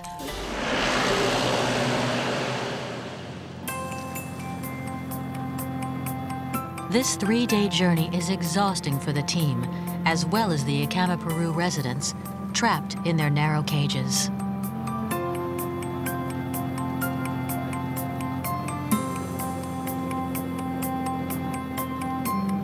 Milagros, the Foundation's veterinarian, tries to comfort them as best as possible by rehydrating them regularly. Come on, little guy. You need some more. Just a little more. There you go.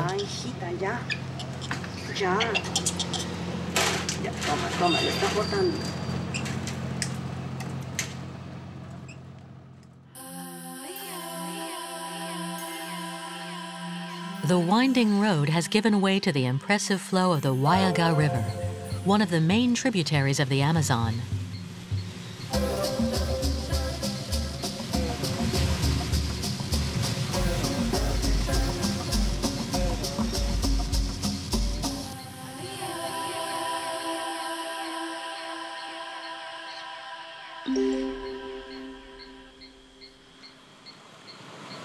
Once in the Pacaya Samiria Reserve, the powerful motorboat must be traded for smaller crafts.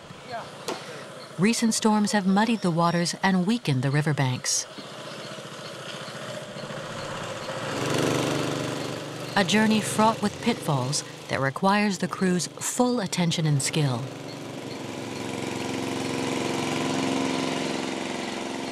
The convoy is progressing slowly towards its destination, guided by the current that snakes through the forest of mirrors.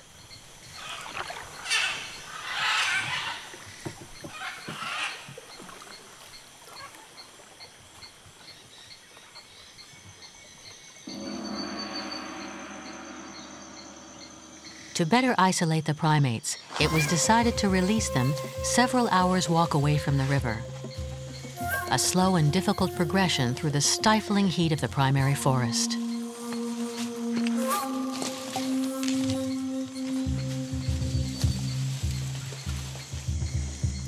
They must absolutely reach the campsite before nightfall. Close to the equator, the sun sets quickly.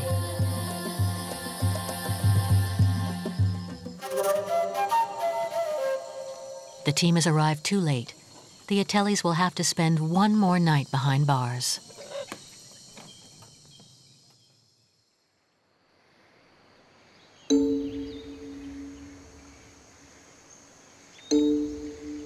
Kai awoke at daybreak to sounds and smells that stir up old memories.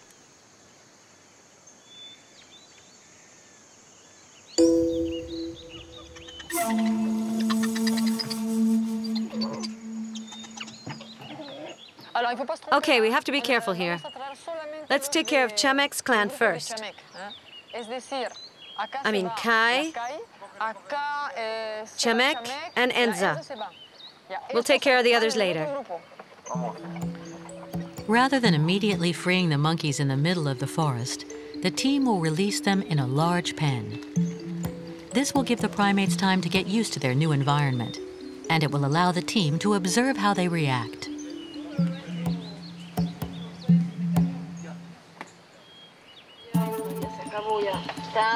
It's okay now, Enza. It's over.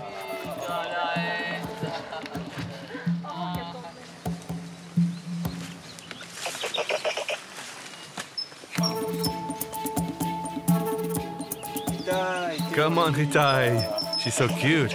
You're finally home.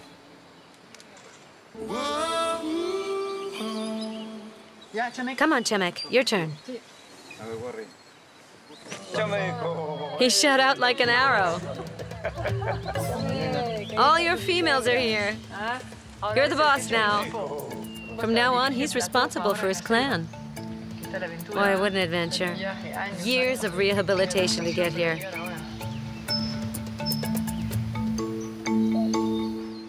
Let's take care of Kunchai. Then we'll have to take away the transport cages. Okay, let's go. Careful with the door.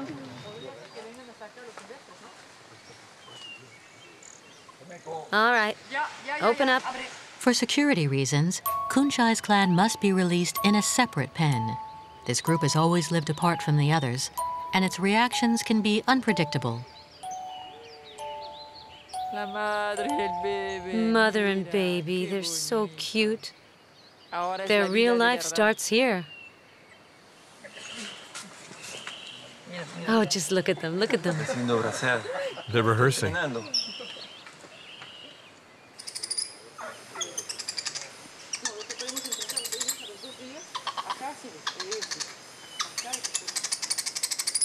He's calling his mother. Look. Poor guy. He's following her around.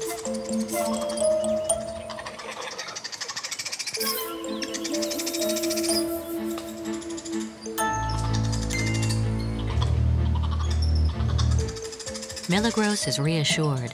In spite of the 3 days they spent traveling in tiny cages, Sawawai and his parents don't seem the worse for the wear.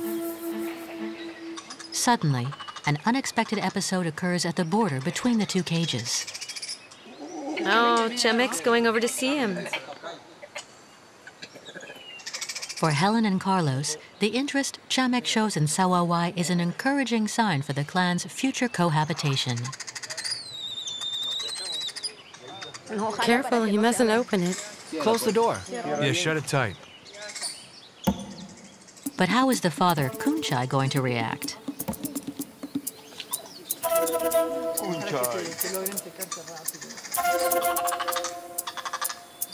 Oddly enough, he shows little interest in his family. Everyone's still probably a bit shaken up from the time spent in the cages. In spite of everything, Helen is reassured. For the time being, everything's going according to plan.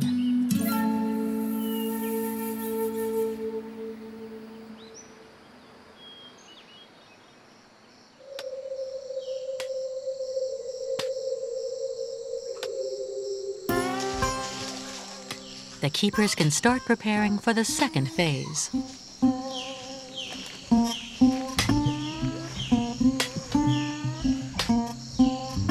A feeding platform is being built to attract the Atelis to the palm grove near the site.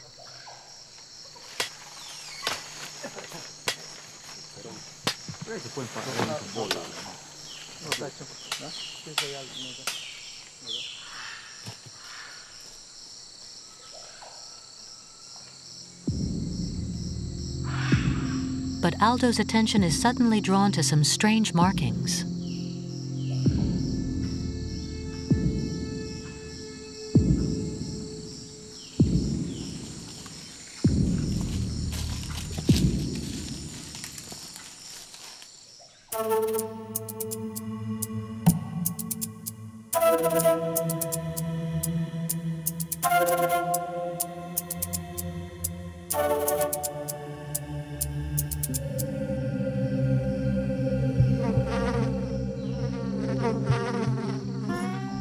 Meanwhile, Helen and part of the team have gone further away in search of an ideal location to free other refugees.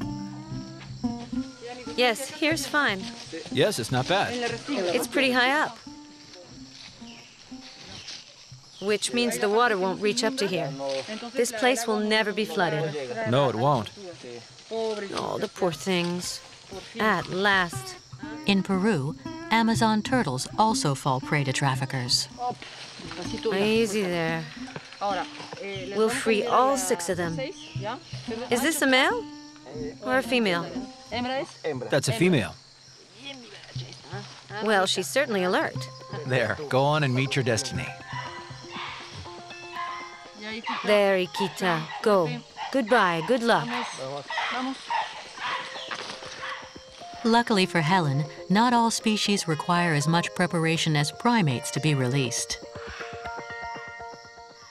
A quick glance around, and Iquita is already off to her new life.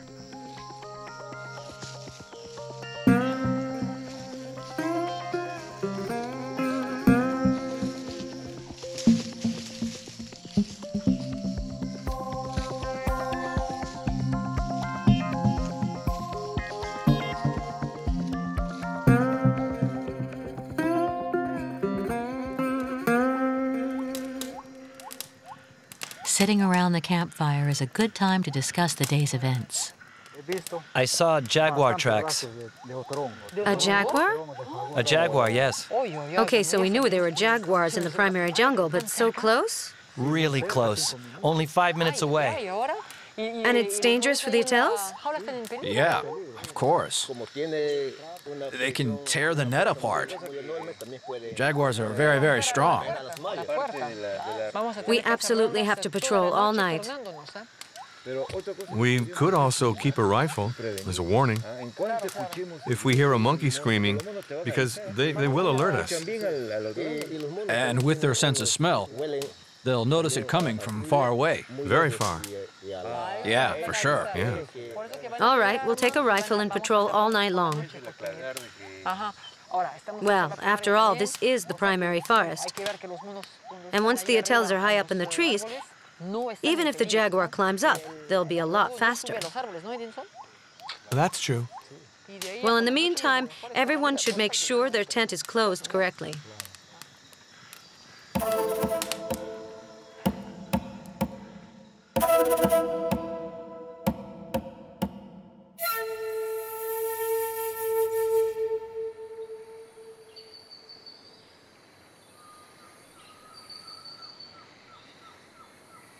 The first light of dawn rouses the travelers from their sleep, still weary from their long journey.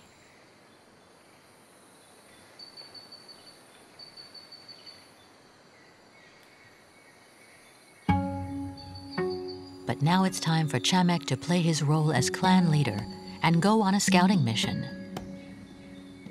How odd to be trapped in these pens, whereas a whole new world is right outside waiting to be explored.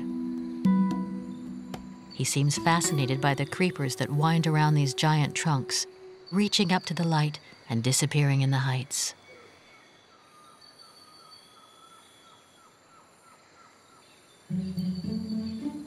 It's hard to resist the call of this lush and mysterious universe. Enza has decided to take action. Let's see.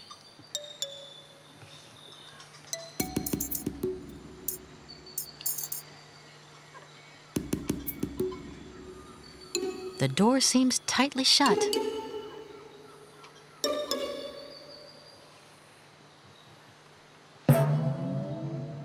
Maybe higher up. But not everyone shares her desire for freedom.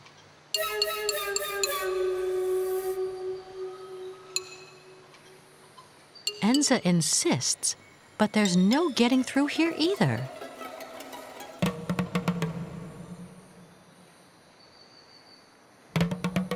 There must be a weak spot somewhere, some way out.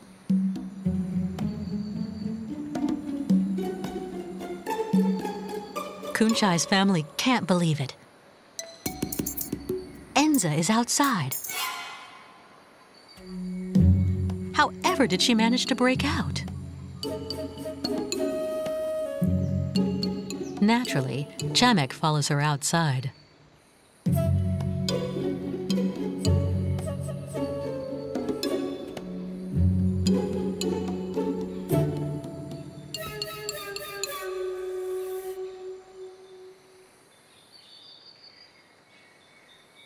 While waiting for his other females, He enjoys his first instance as a free monkey.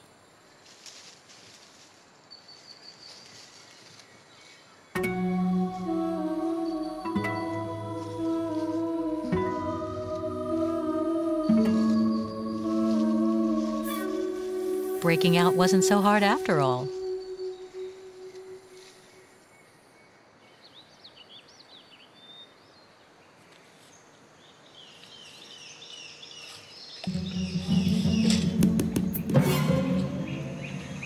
Helen! Yes? The hotels, they're outside. Which group? Chamex group. They just got out now? Yes, look, there they are. Uhukam! Let's go, quick! Vamos! Which group is it? Chamex group. But now that they've had a taste of freedom, will they want to return to their pen?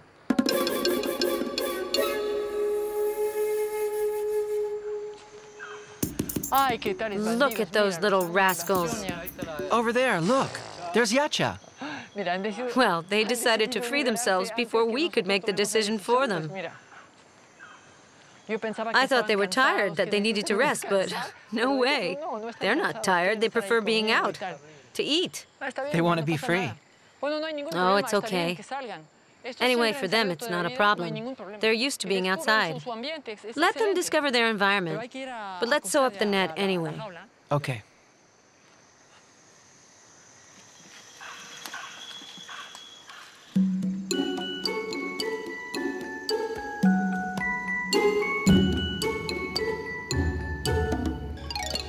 Chamek is already practicing the skills he's acquired during his rehabilitation. Oh, look at the little devil. His assurance seems to show he's already feeling confident. Well, look at that.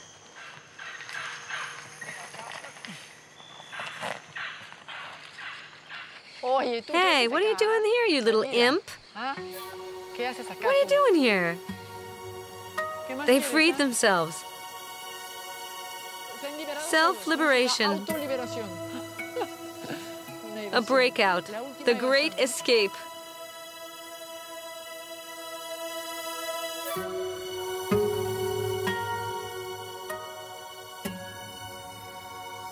Some of them are still afraid to take the leap.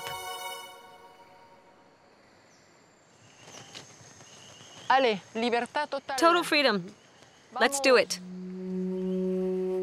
Enza can't make up her mind. Choosing is a real dilemma. Yes, very good. Get back in now. Come on, sweetie, get back inside. In or out, Enza?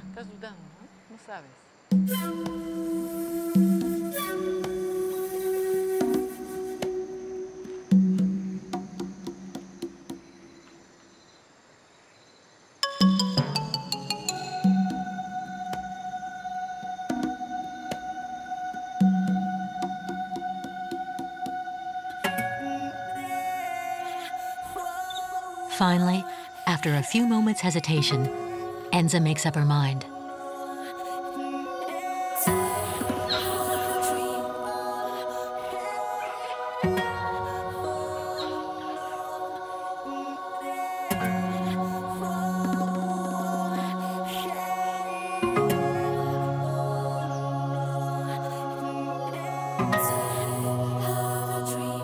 High up in the trees, Chamek is waiting for her.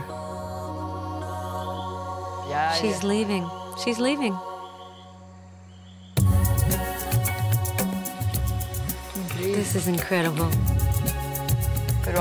Now it's Chamek's turn to show her the way.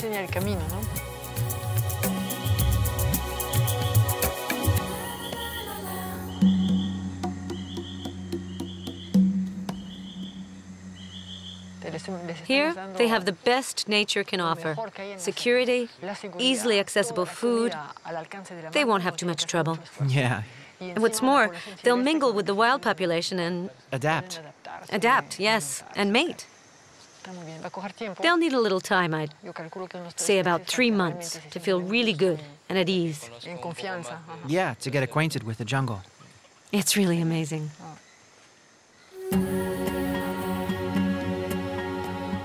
The team had planned to free the clans in 2 stages. Fortunately, the unexpected breakout of Chamek's group fits this plan. Chamek is the first to settle in, and Helen hopes this will help build the clan's ties and stimulate one another. Kunchai is the lesser experienced male, and he should form an alliance with Chamek to protect his family once they are out in the wild. Even though relationships are improving in Kunchai's tribe, the team prefers to wait a while before taking them out of their pen. Look, the mom, the aunt, and Sawawe. It's closer to his mom. She's calmed down. It's getting better, isn't it? All 3 of them curled up in a small ball. He stuck to her throughout the trip, and she pushed him away. But now it's better. If they protect him, we're out of the woods. We still have to wait a little and see how it goes tomorrow, because the adults must absolutely protect the baby.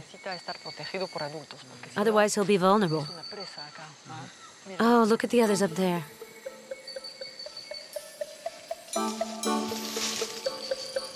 High up in the canopy, Chamek and his clan have started exploring their new territory. To move around in this immense and unknown environment, they will need to find new landmarks and use everything they learned during their outings at the School of the Forest.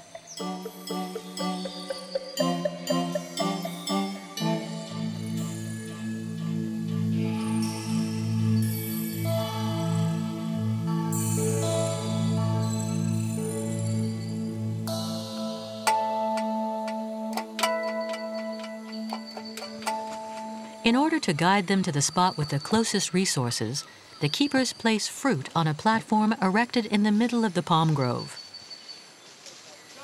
The monkeys are used to their voices and follow them easily. But moving around the primary forest is still a difficult endeavor.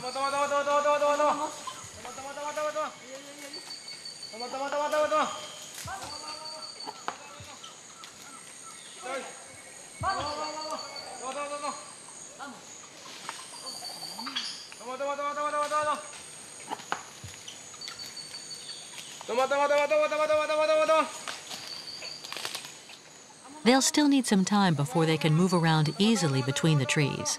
Fortunately for them, the keepers have thought of everything. To keep the clan off the ground, where predators usually hide, they have built a path that leads from the monkey's cage directly to the platform.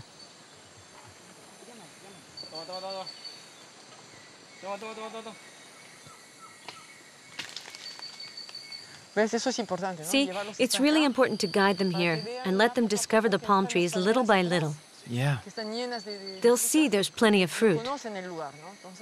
Traditionally, females are the ones who transmit the location of natural resources from generation to generation, as if they had a map of the area. But in this case, it's up to us to show them the way. Yeah. And here in the primary forest, they'll have enough food all year round. Come on, come on!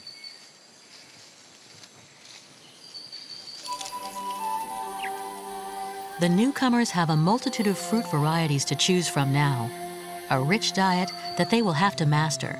But right now, they need to find their bearings.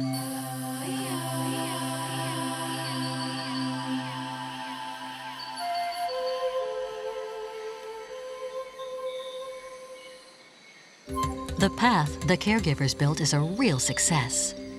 It seems that the Atelis are keeping off the ground and are moving naturally towards the platforms that take them deep into the jungle.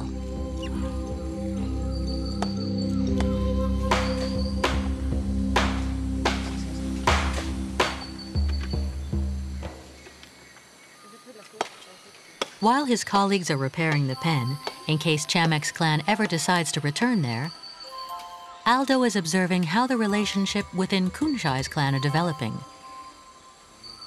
Demonstrations of tenderness seem to show clear improvement.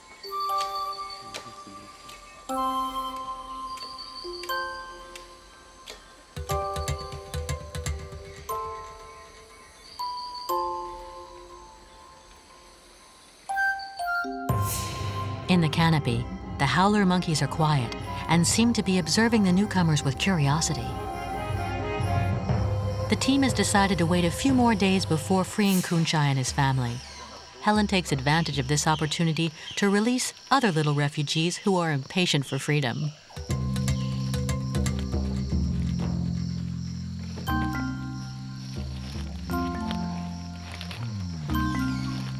We have two options here.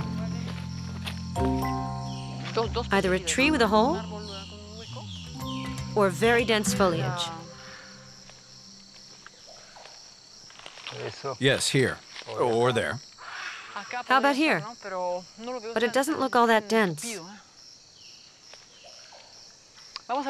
Let's look for a better spot. A tree with a hole would be ideal. Owl monkeys are nocturnal animals who spend their days sheltered from light. This is why it is essential to find them a dark and quiet spot. How about here? It's a bit out in the open here, isn't it? It's almost the perfect place, but there are already other Durocules here, and they're very territorial. Look, Warren. Those suspended creepers and leaves.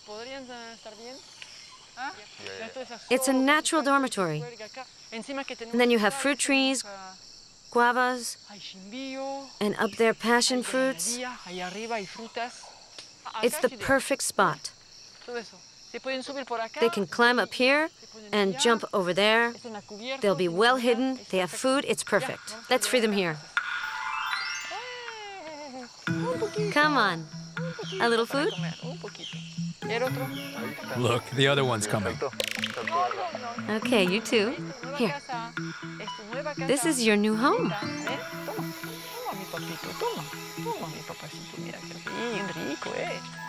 Look how fast they are.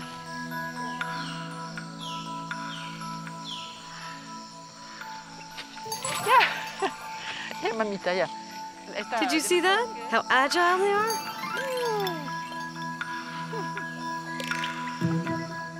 The little couple seems to have taken a liking to their surroundings. Being isolated will keep them safe and quiet, far from traffickers. And the place is full of delicious treats for a Duraculi.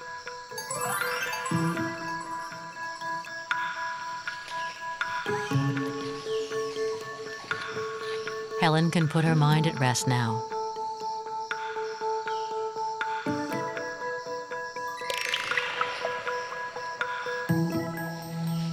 High up, a wild Atelli seems to want to welcome his new neighbors.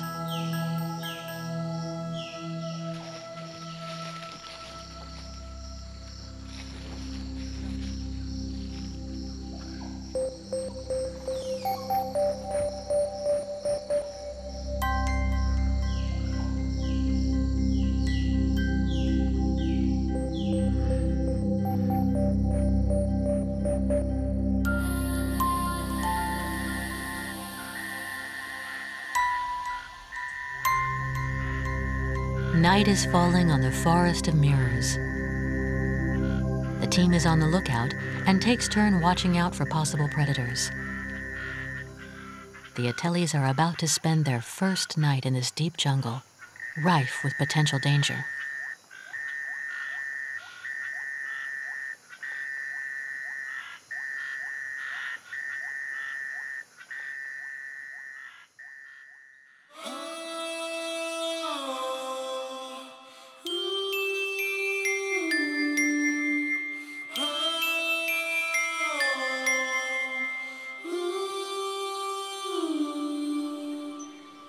The night came and went without a hitch.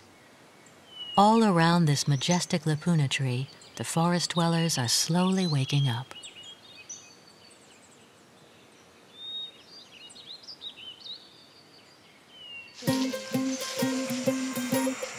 Now is the right time for Carlos and Aldo to test the radio collar reconnaissance system.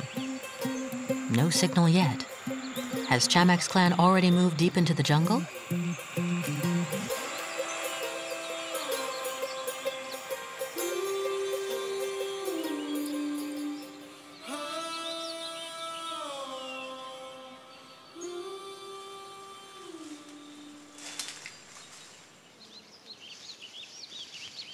Actually, they're exploring the area, following the trail of gifts this huge pantry has to offer.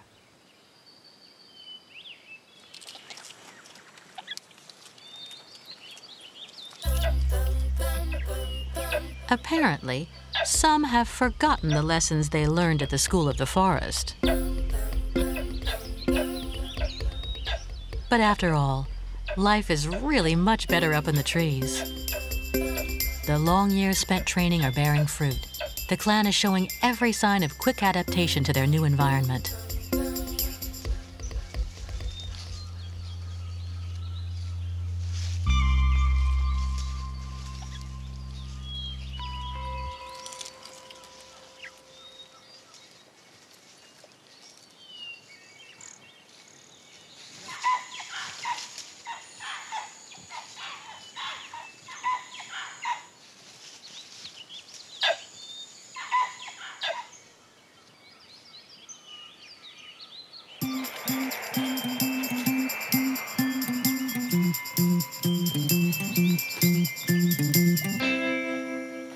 As for Carlos and Aldo, still no Atelli in sight.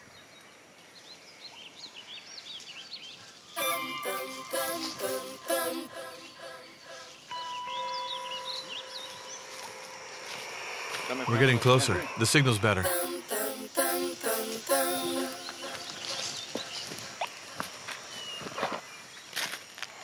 Over there? Yeah, this way.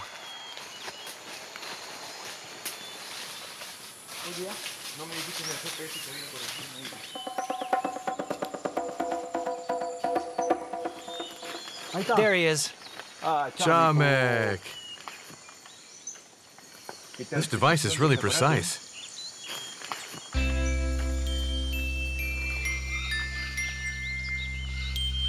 Apparently, Chamek went towards the campsite, but now he's off again.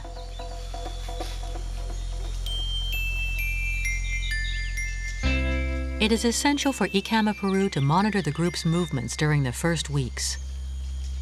The team needs to be able to react should an incident or illness occur, but they also need to track their movements in the jungle. This is fundamental data to get to know the species better.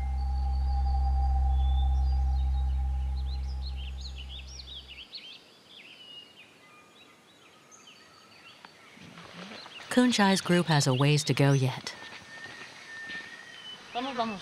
Okay. Give some to Kunchai first. There, the females too. Great. Come here, Tsawawai. Come on. Tsawawai, yummy. Perfect. The other female. Good boy. Good boy, Tsawawai.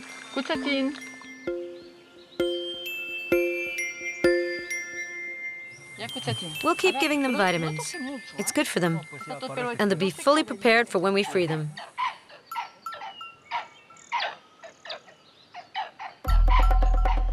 Suddenly, the clan is in an uproar. Look! Look! Look up there! A harpy has just appeared. This bird can kidnap a young monkey with its talons. Look!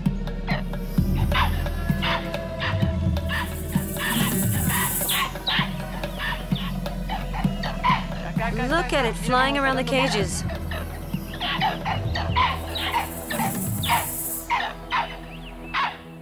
The family seems to remember their reflexes and survival instinct.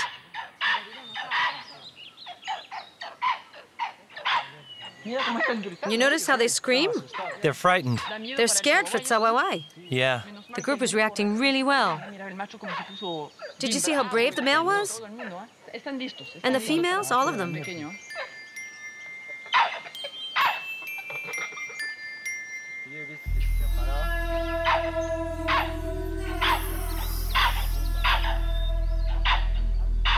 Harpy eagles. Yep, this is the forest. After all the emotion, Helen's protégés are enjoying the peace and quiet together.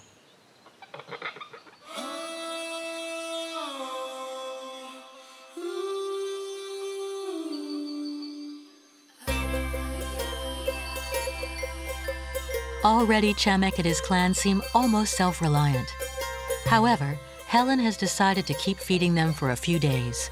This will ensure them a well-balanced diet, and it will keep them close.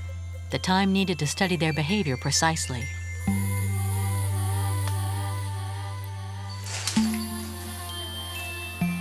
In fact, it might be Uhukam who suffers the most from this separation.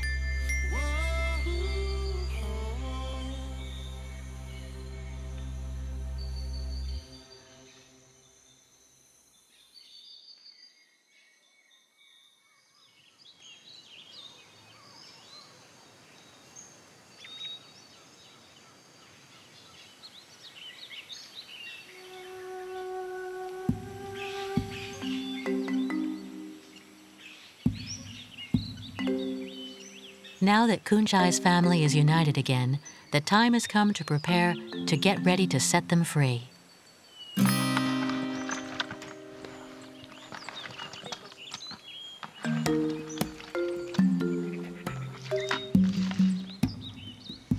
An exit door was built towards the top to give the clan direct access to the branches. Is it ready? Yeah, it's open. Look at her trying to get out.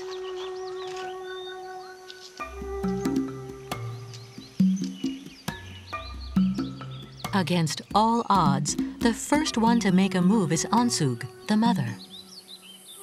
Kunchai's watching.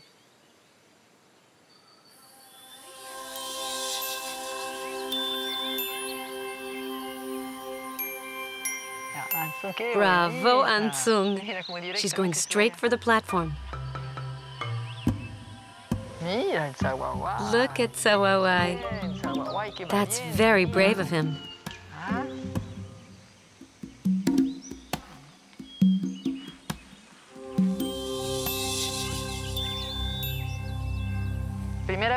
It's the first time this little Etel is coming out of a cage, directly into the primary forest. This is an important moment for him. Kunchai looks thoughtful. Freedom, what's that? He's thinking, to be or not to be? Look, the female's waiting for him. She doesn't want to leave without him. Come on, Kunchai. Come. Want a little more? Come over here. Come. Kunchai's going out. The whole family together. Great. Very good, Kunchai. Look at Sawawai following his father.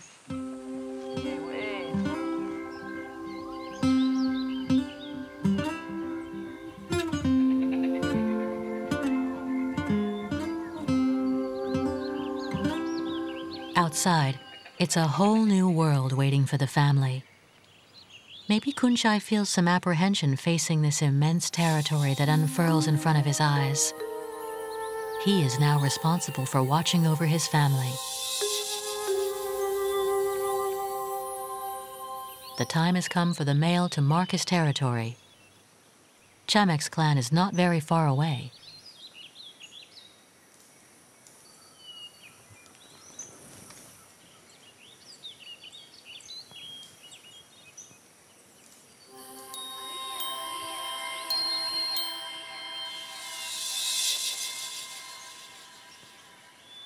So many questions. Freedom leaves you speechless, doesn't it? He's not reacting. He's stunned. And for good reason. Chamek is approaching the platform. What's going to happen now? Sawawai is turning away from his father. Look. Little Sawawai makes a beeline for the male of the rival clan. And apparently, his father isn't protesting.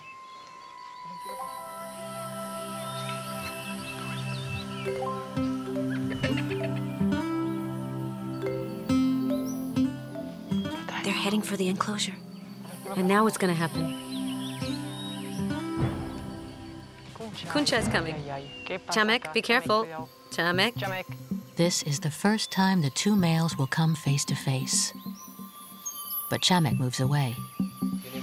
He respects Kunchai. Yes, he's wary of him. He's careful. Anyway, you should try to stay out of trouble. Look at Kunchai. He's not saying anything.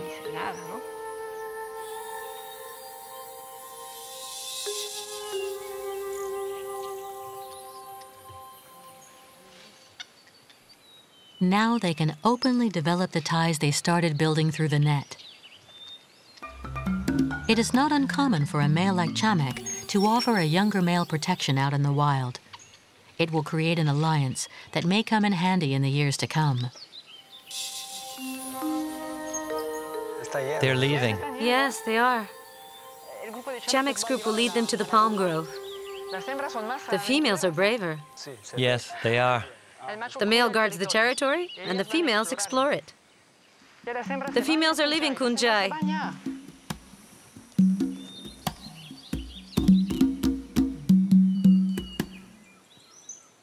There doesn't seem to be any animosity between the groups. Now is the right time to encourage them all to head for the palm grove. Come on, Kunchai. Chamek! Kunchai! Yacha! Come on, let's go!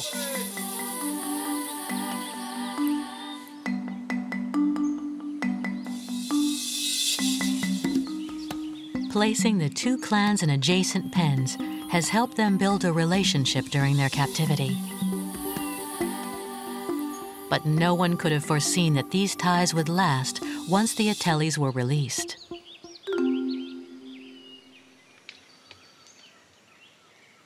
Come on, hurry!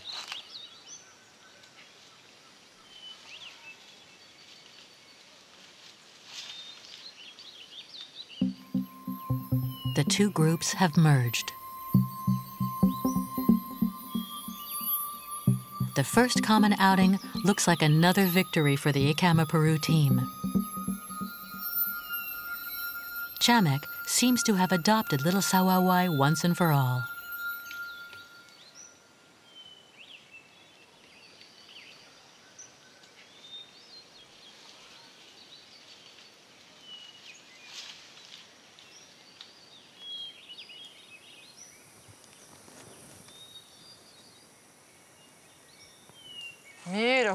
Look at them playing. What a gorgeous sight. In the end, Sawawai is the one who brought the two groups together. Kunchai stays there and observes. He's not stirring any trouble. He's not jealous. And I'm sure that the females are going to accept the baby too. Two males protecting him, wow. Two moms and two dads. He's so lucky.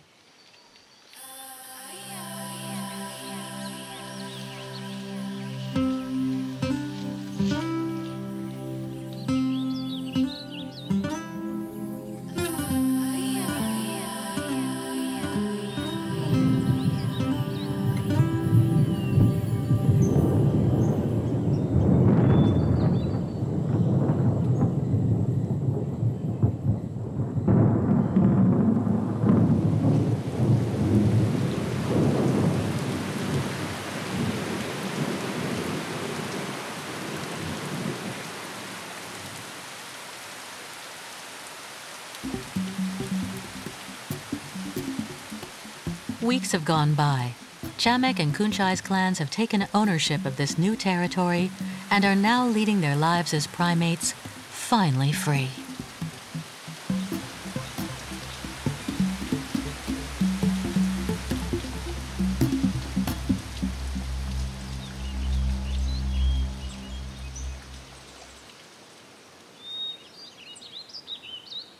Far away from the orphanage, they've learned how to take care of themselves and help each other rid themselves of the insects and parasites that abound in the jungle.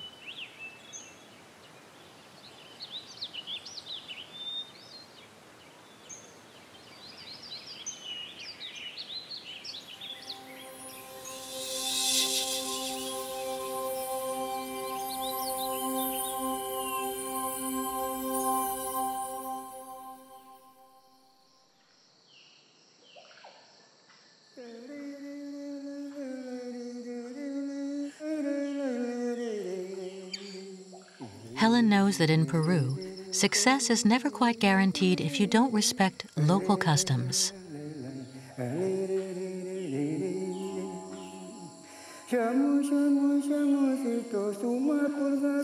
In order for the forest to remain benevolent towards Chamek and Kunchai, they need to be protected by the spirits of nature.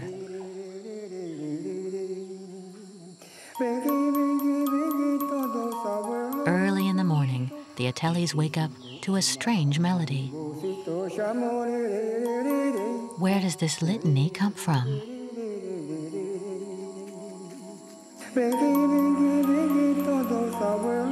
Little by little, everyone follows the chant as if under a spell.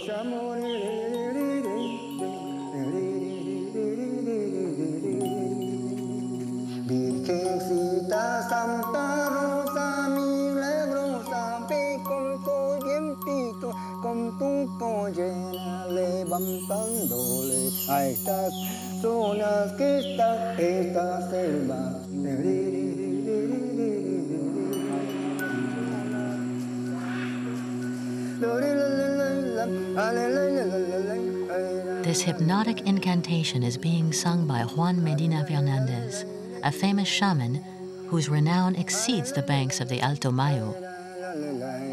Helen has asked him to call upon the spirits of the forest to protect the monkeys. Santo Cipriano milagroso, poderoso, ven con tu poder, ven, ven Dios Padre Santo, Santo Rey, 25 alma, vivocito, chamorere. Little Sawawai is the first to approach the shaman.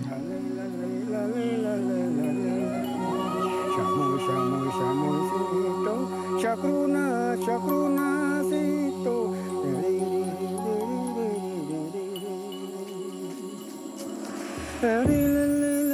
Oddly enough, Chamek also answers the call.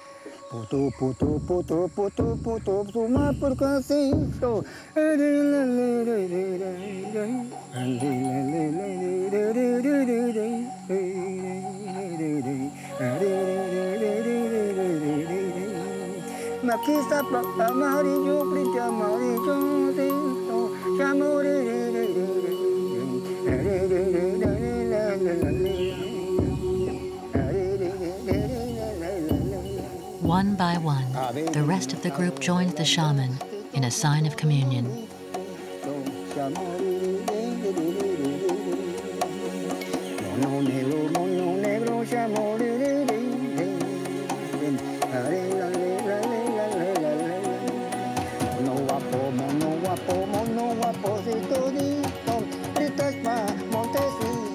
These Atelis' reintroduction is a world first.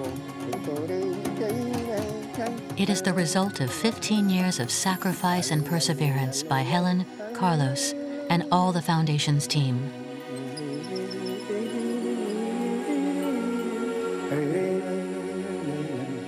Sawawai, Kunchai, Chamek, and future generations of spider monkeys will be able to live together in harmony here, in this Eden, now protected by the spirits of the forest.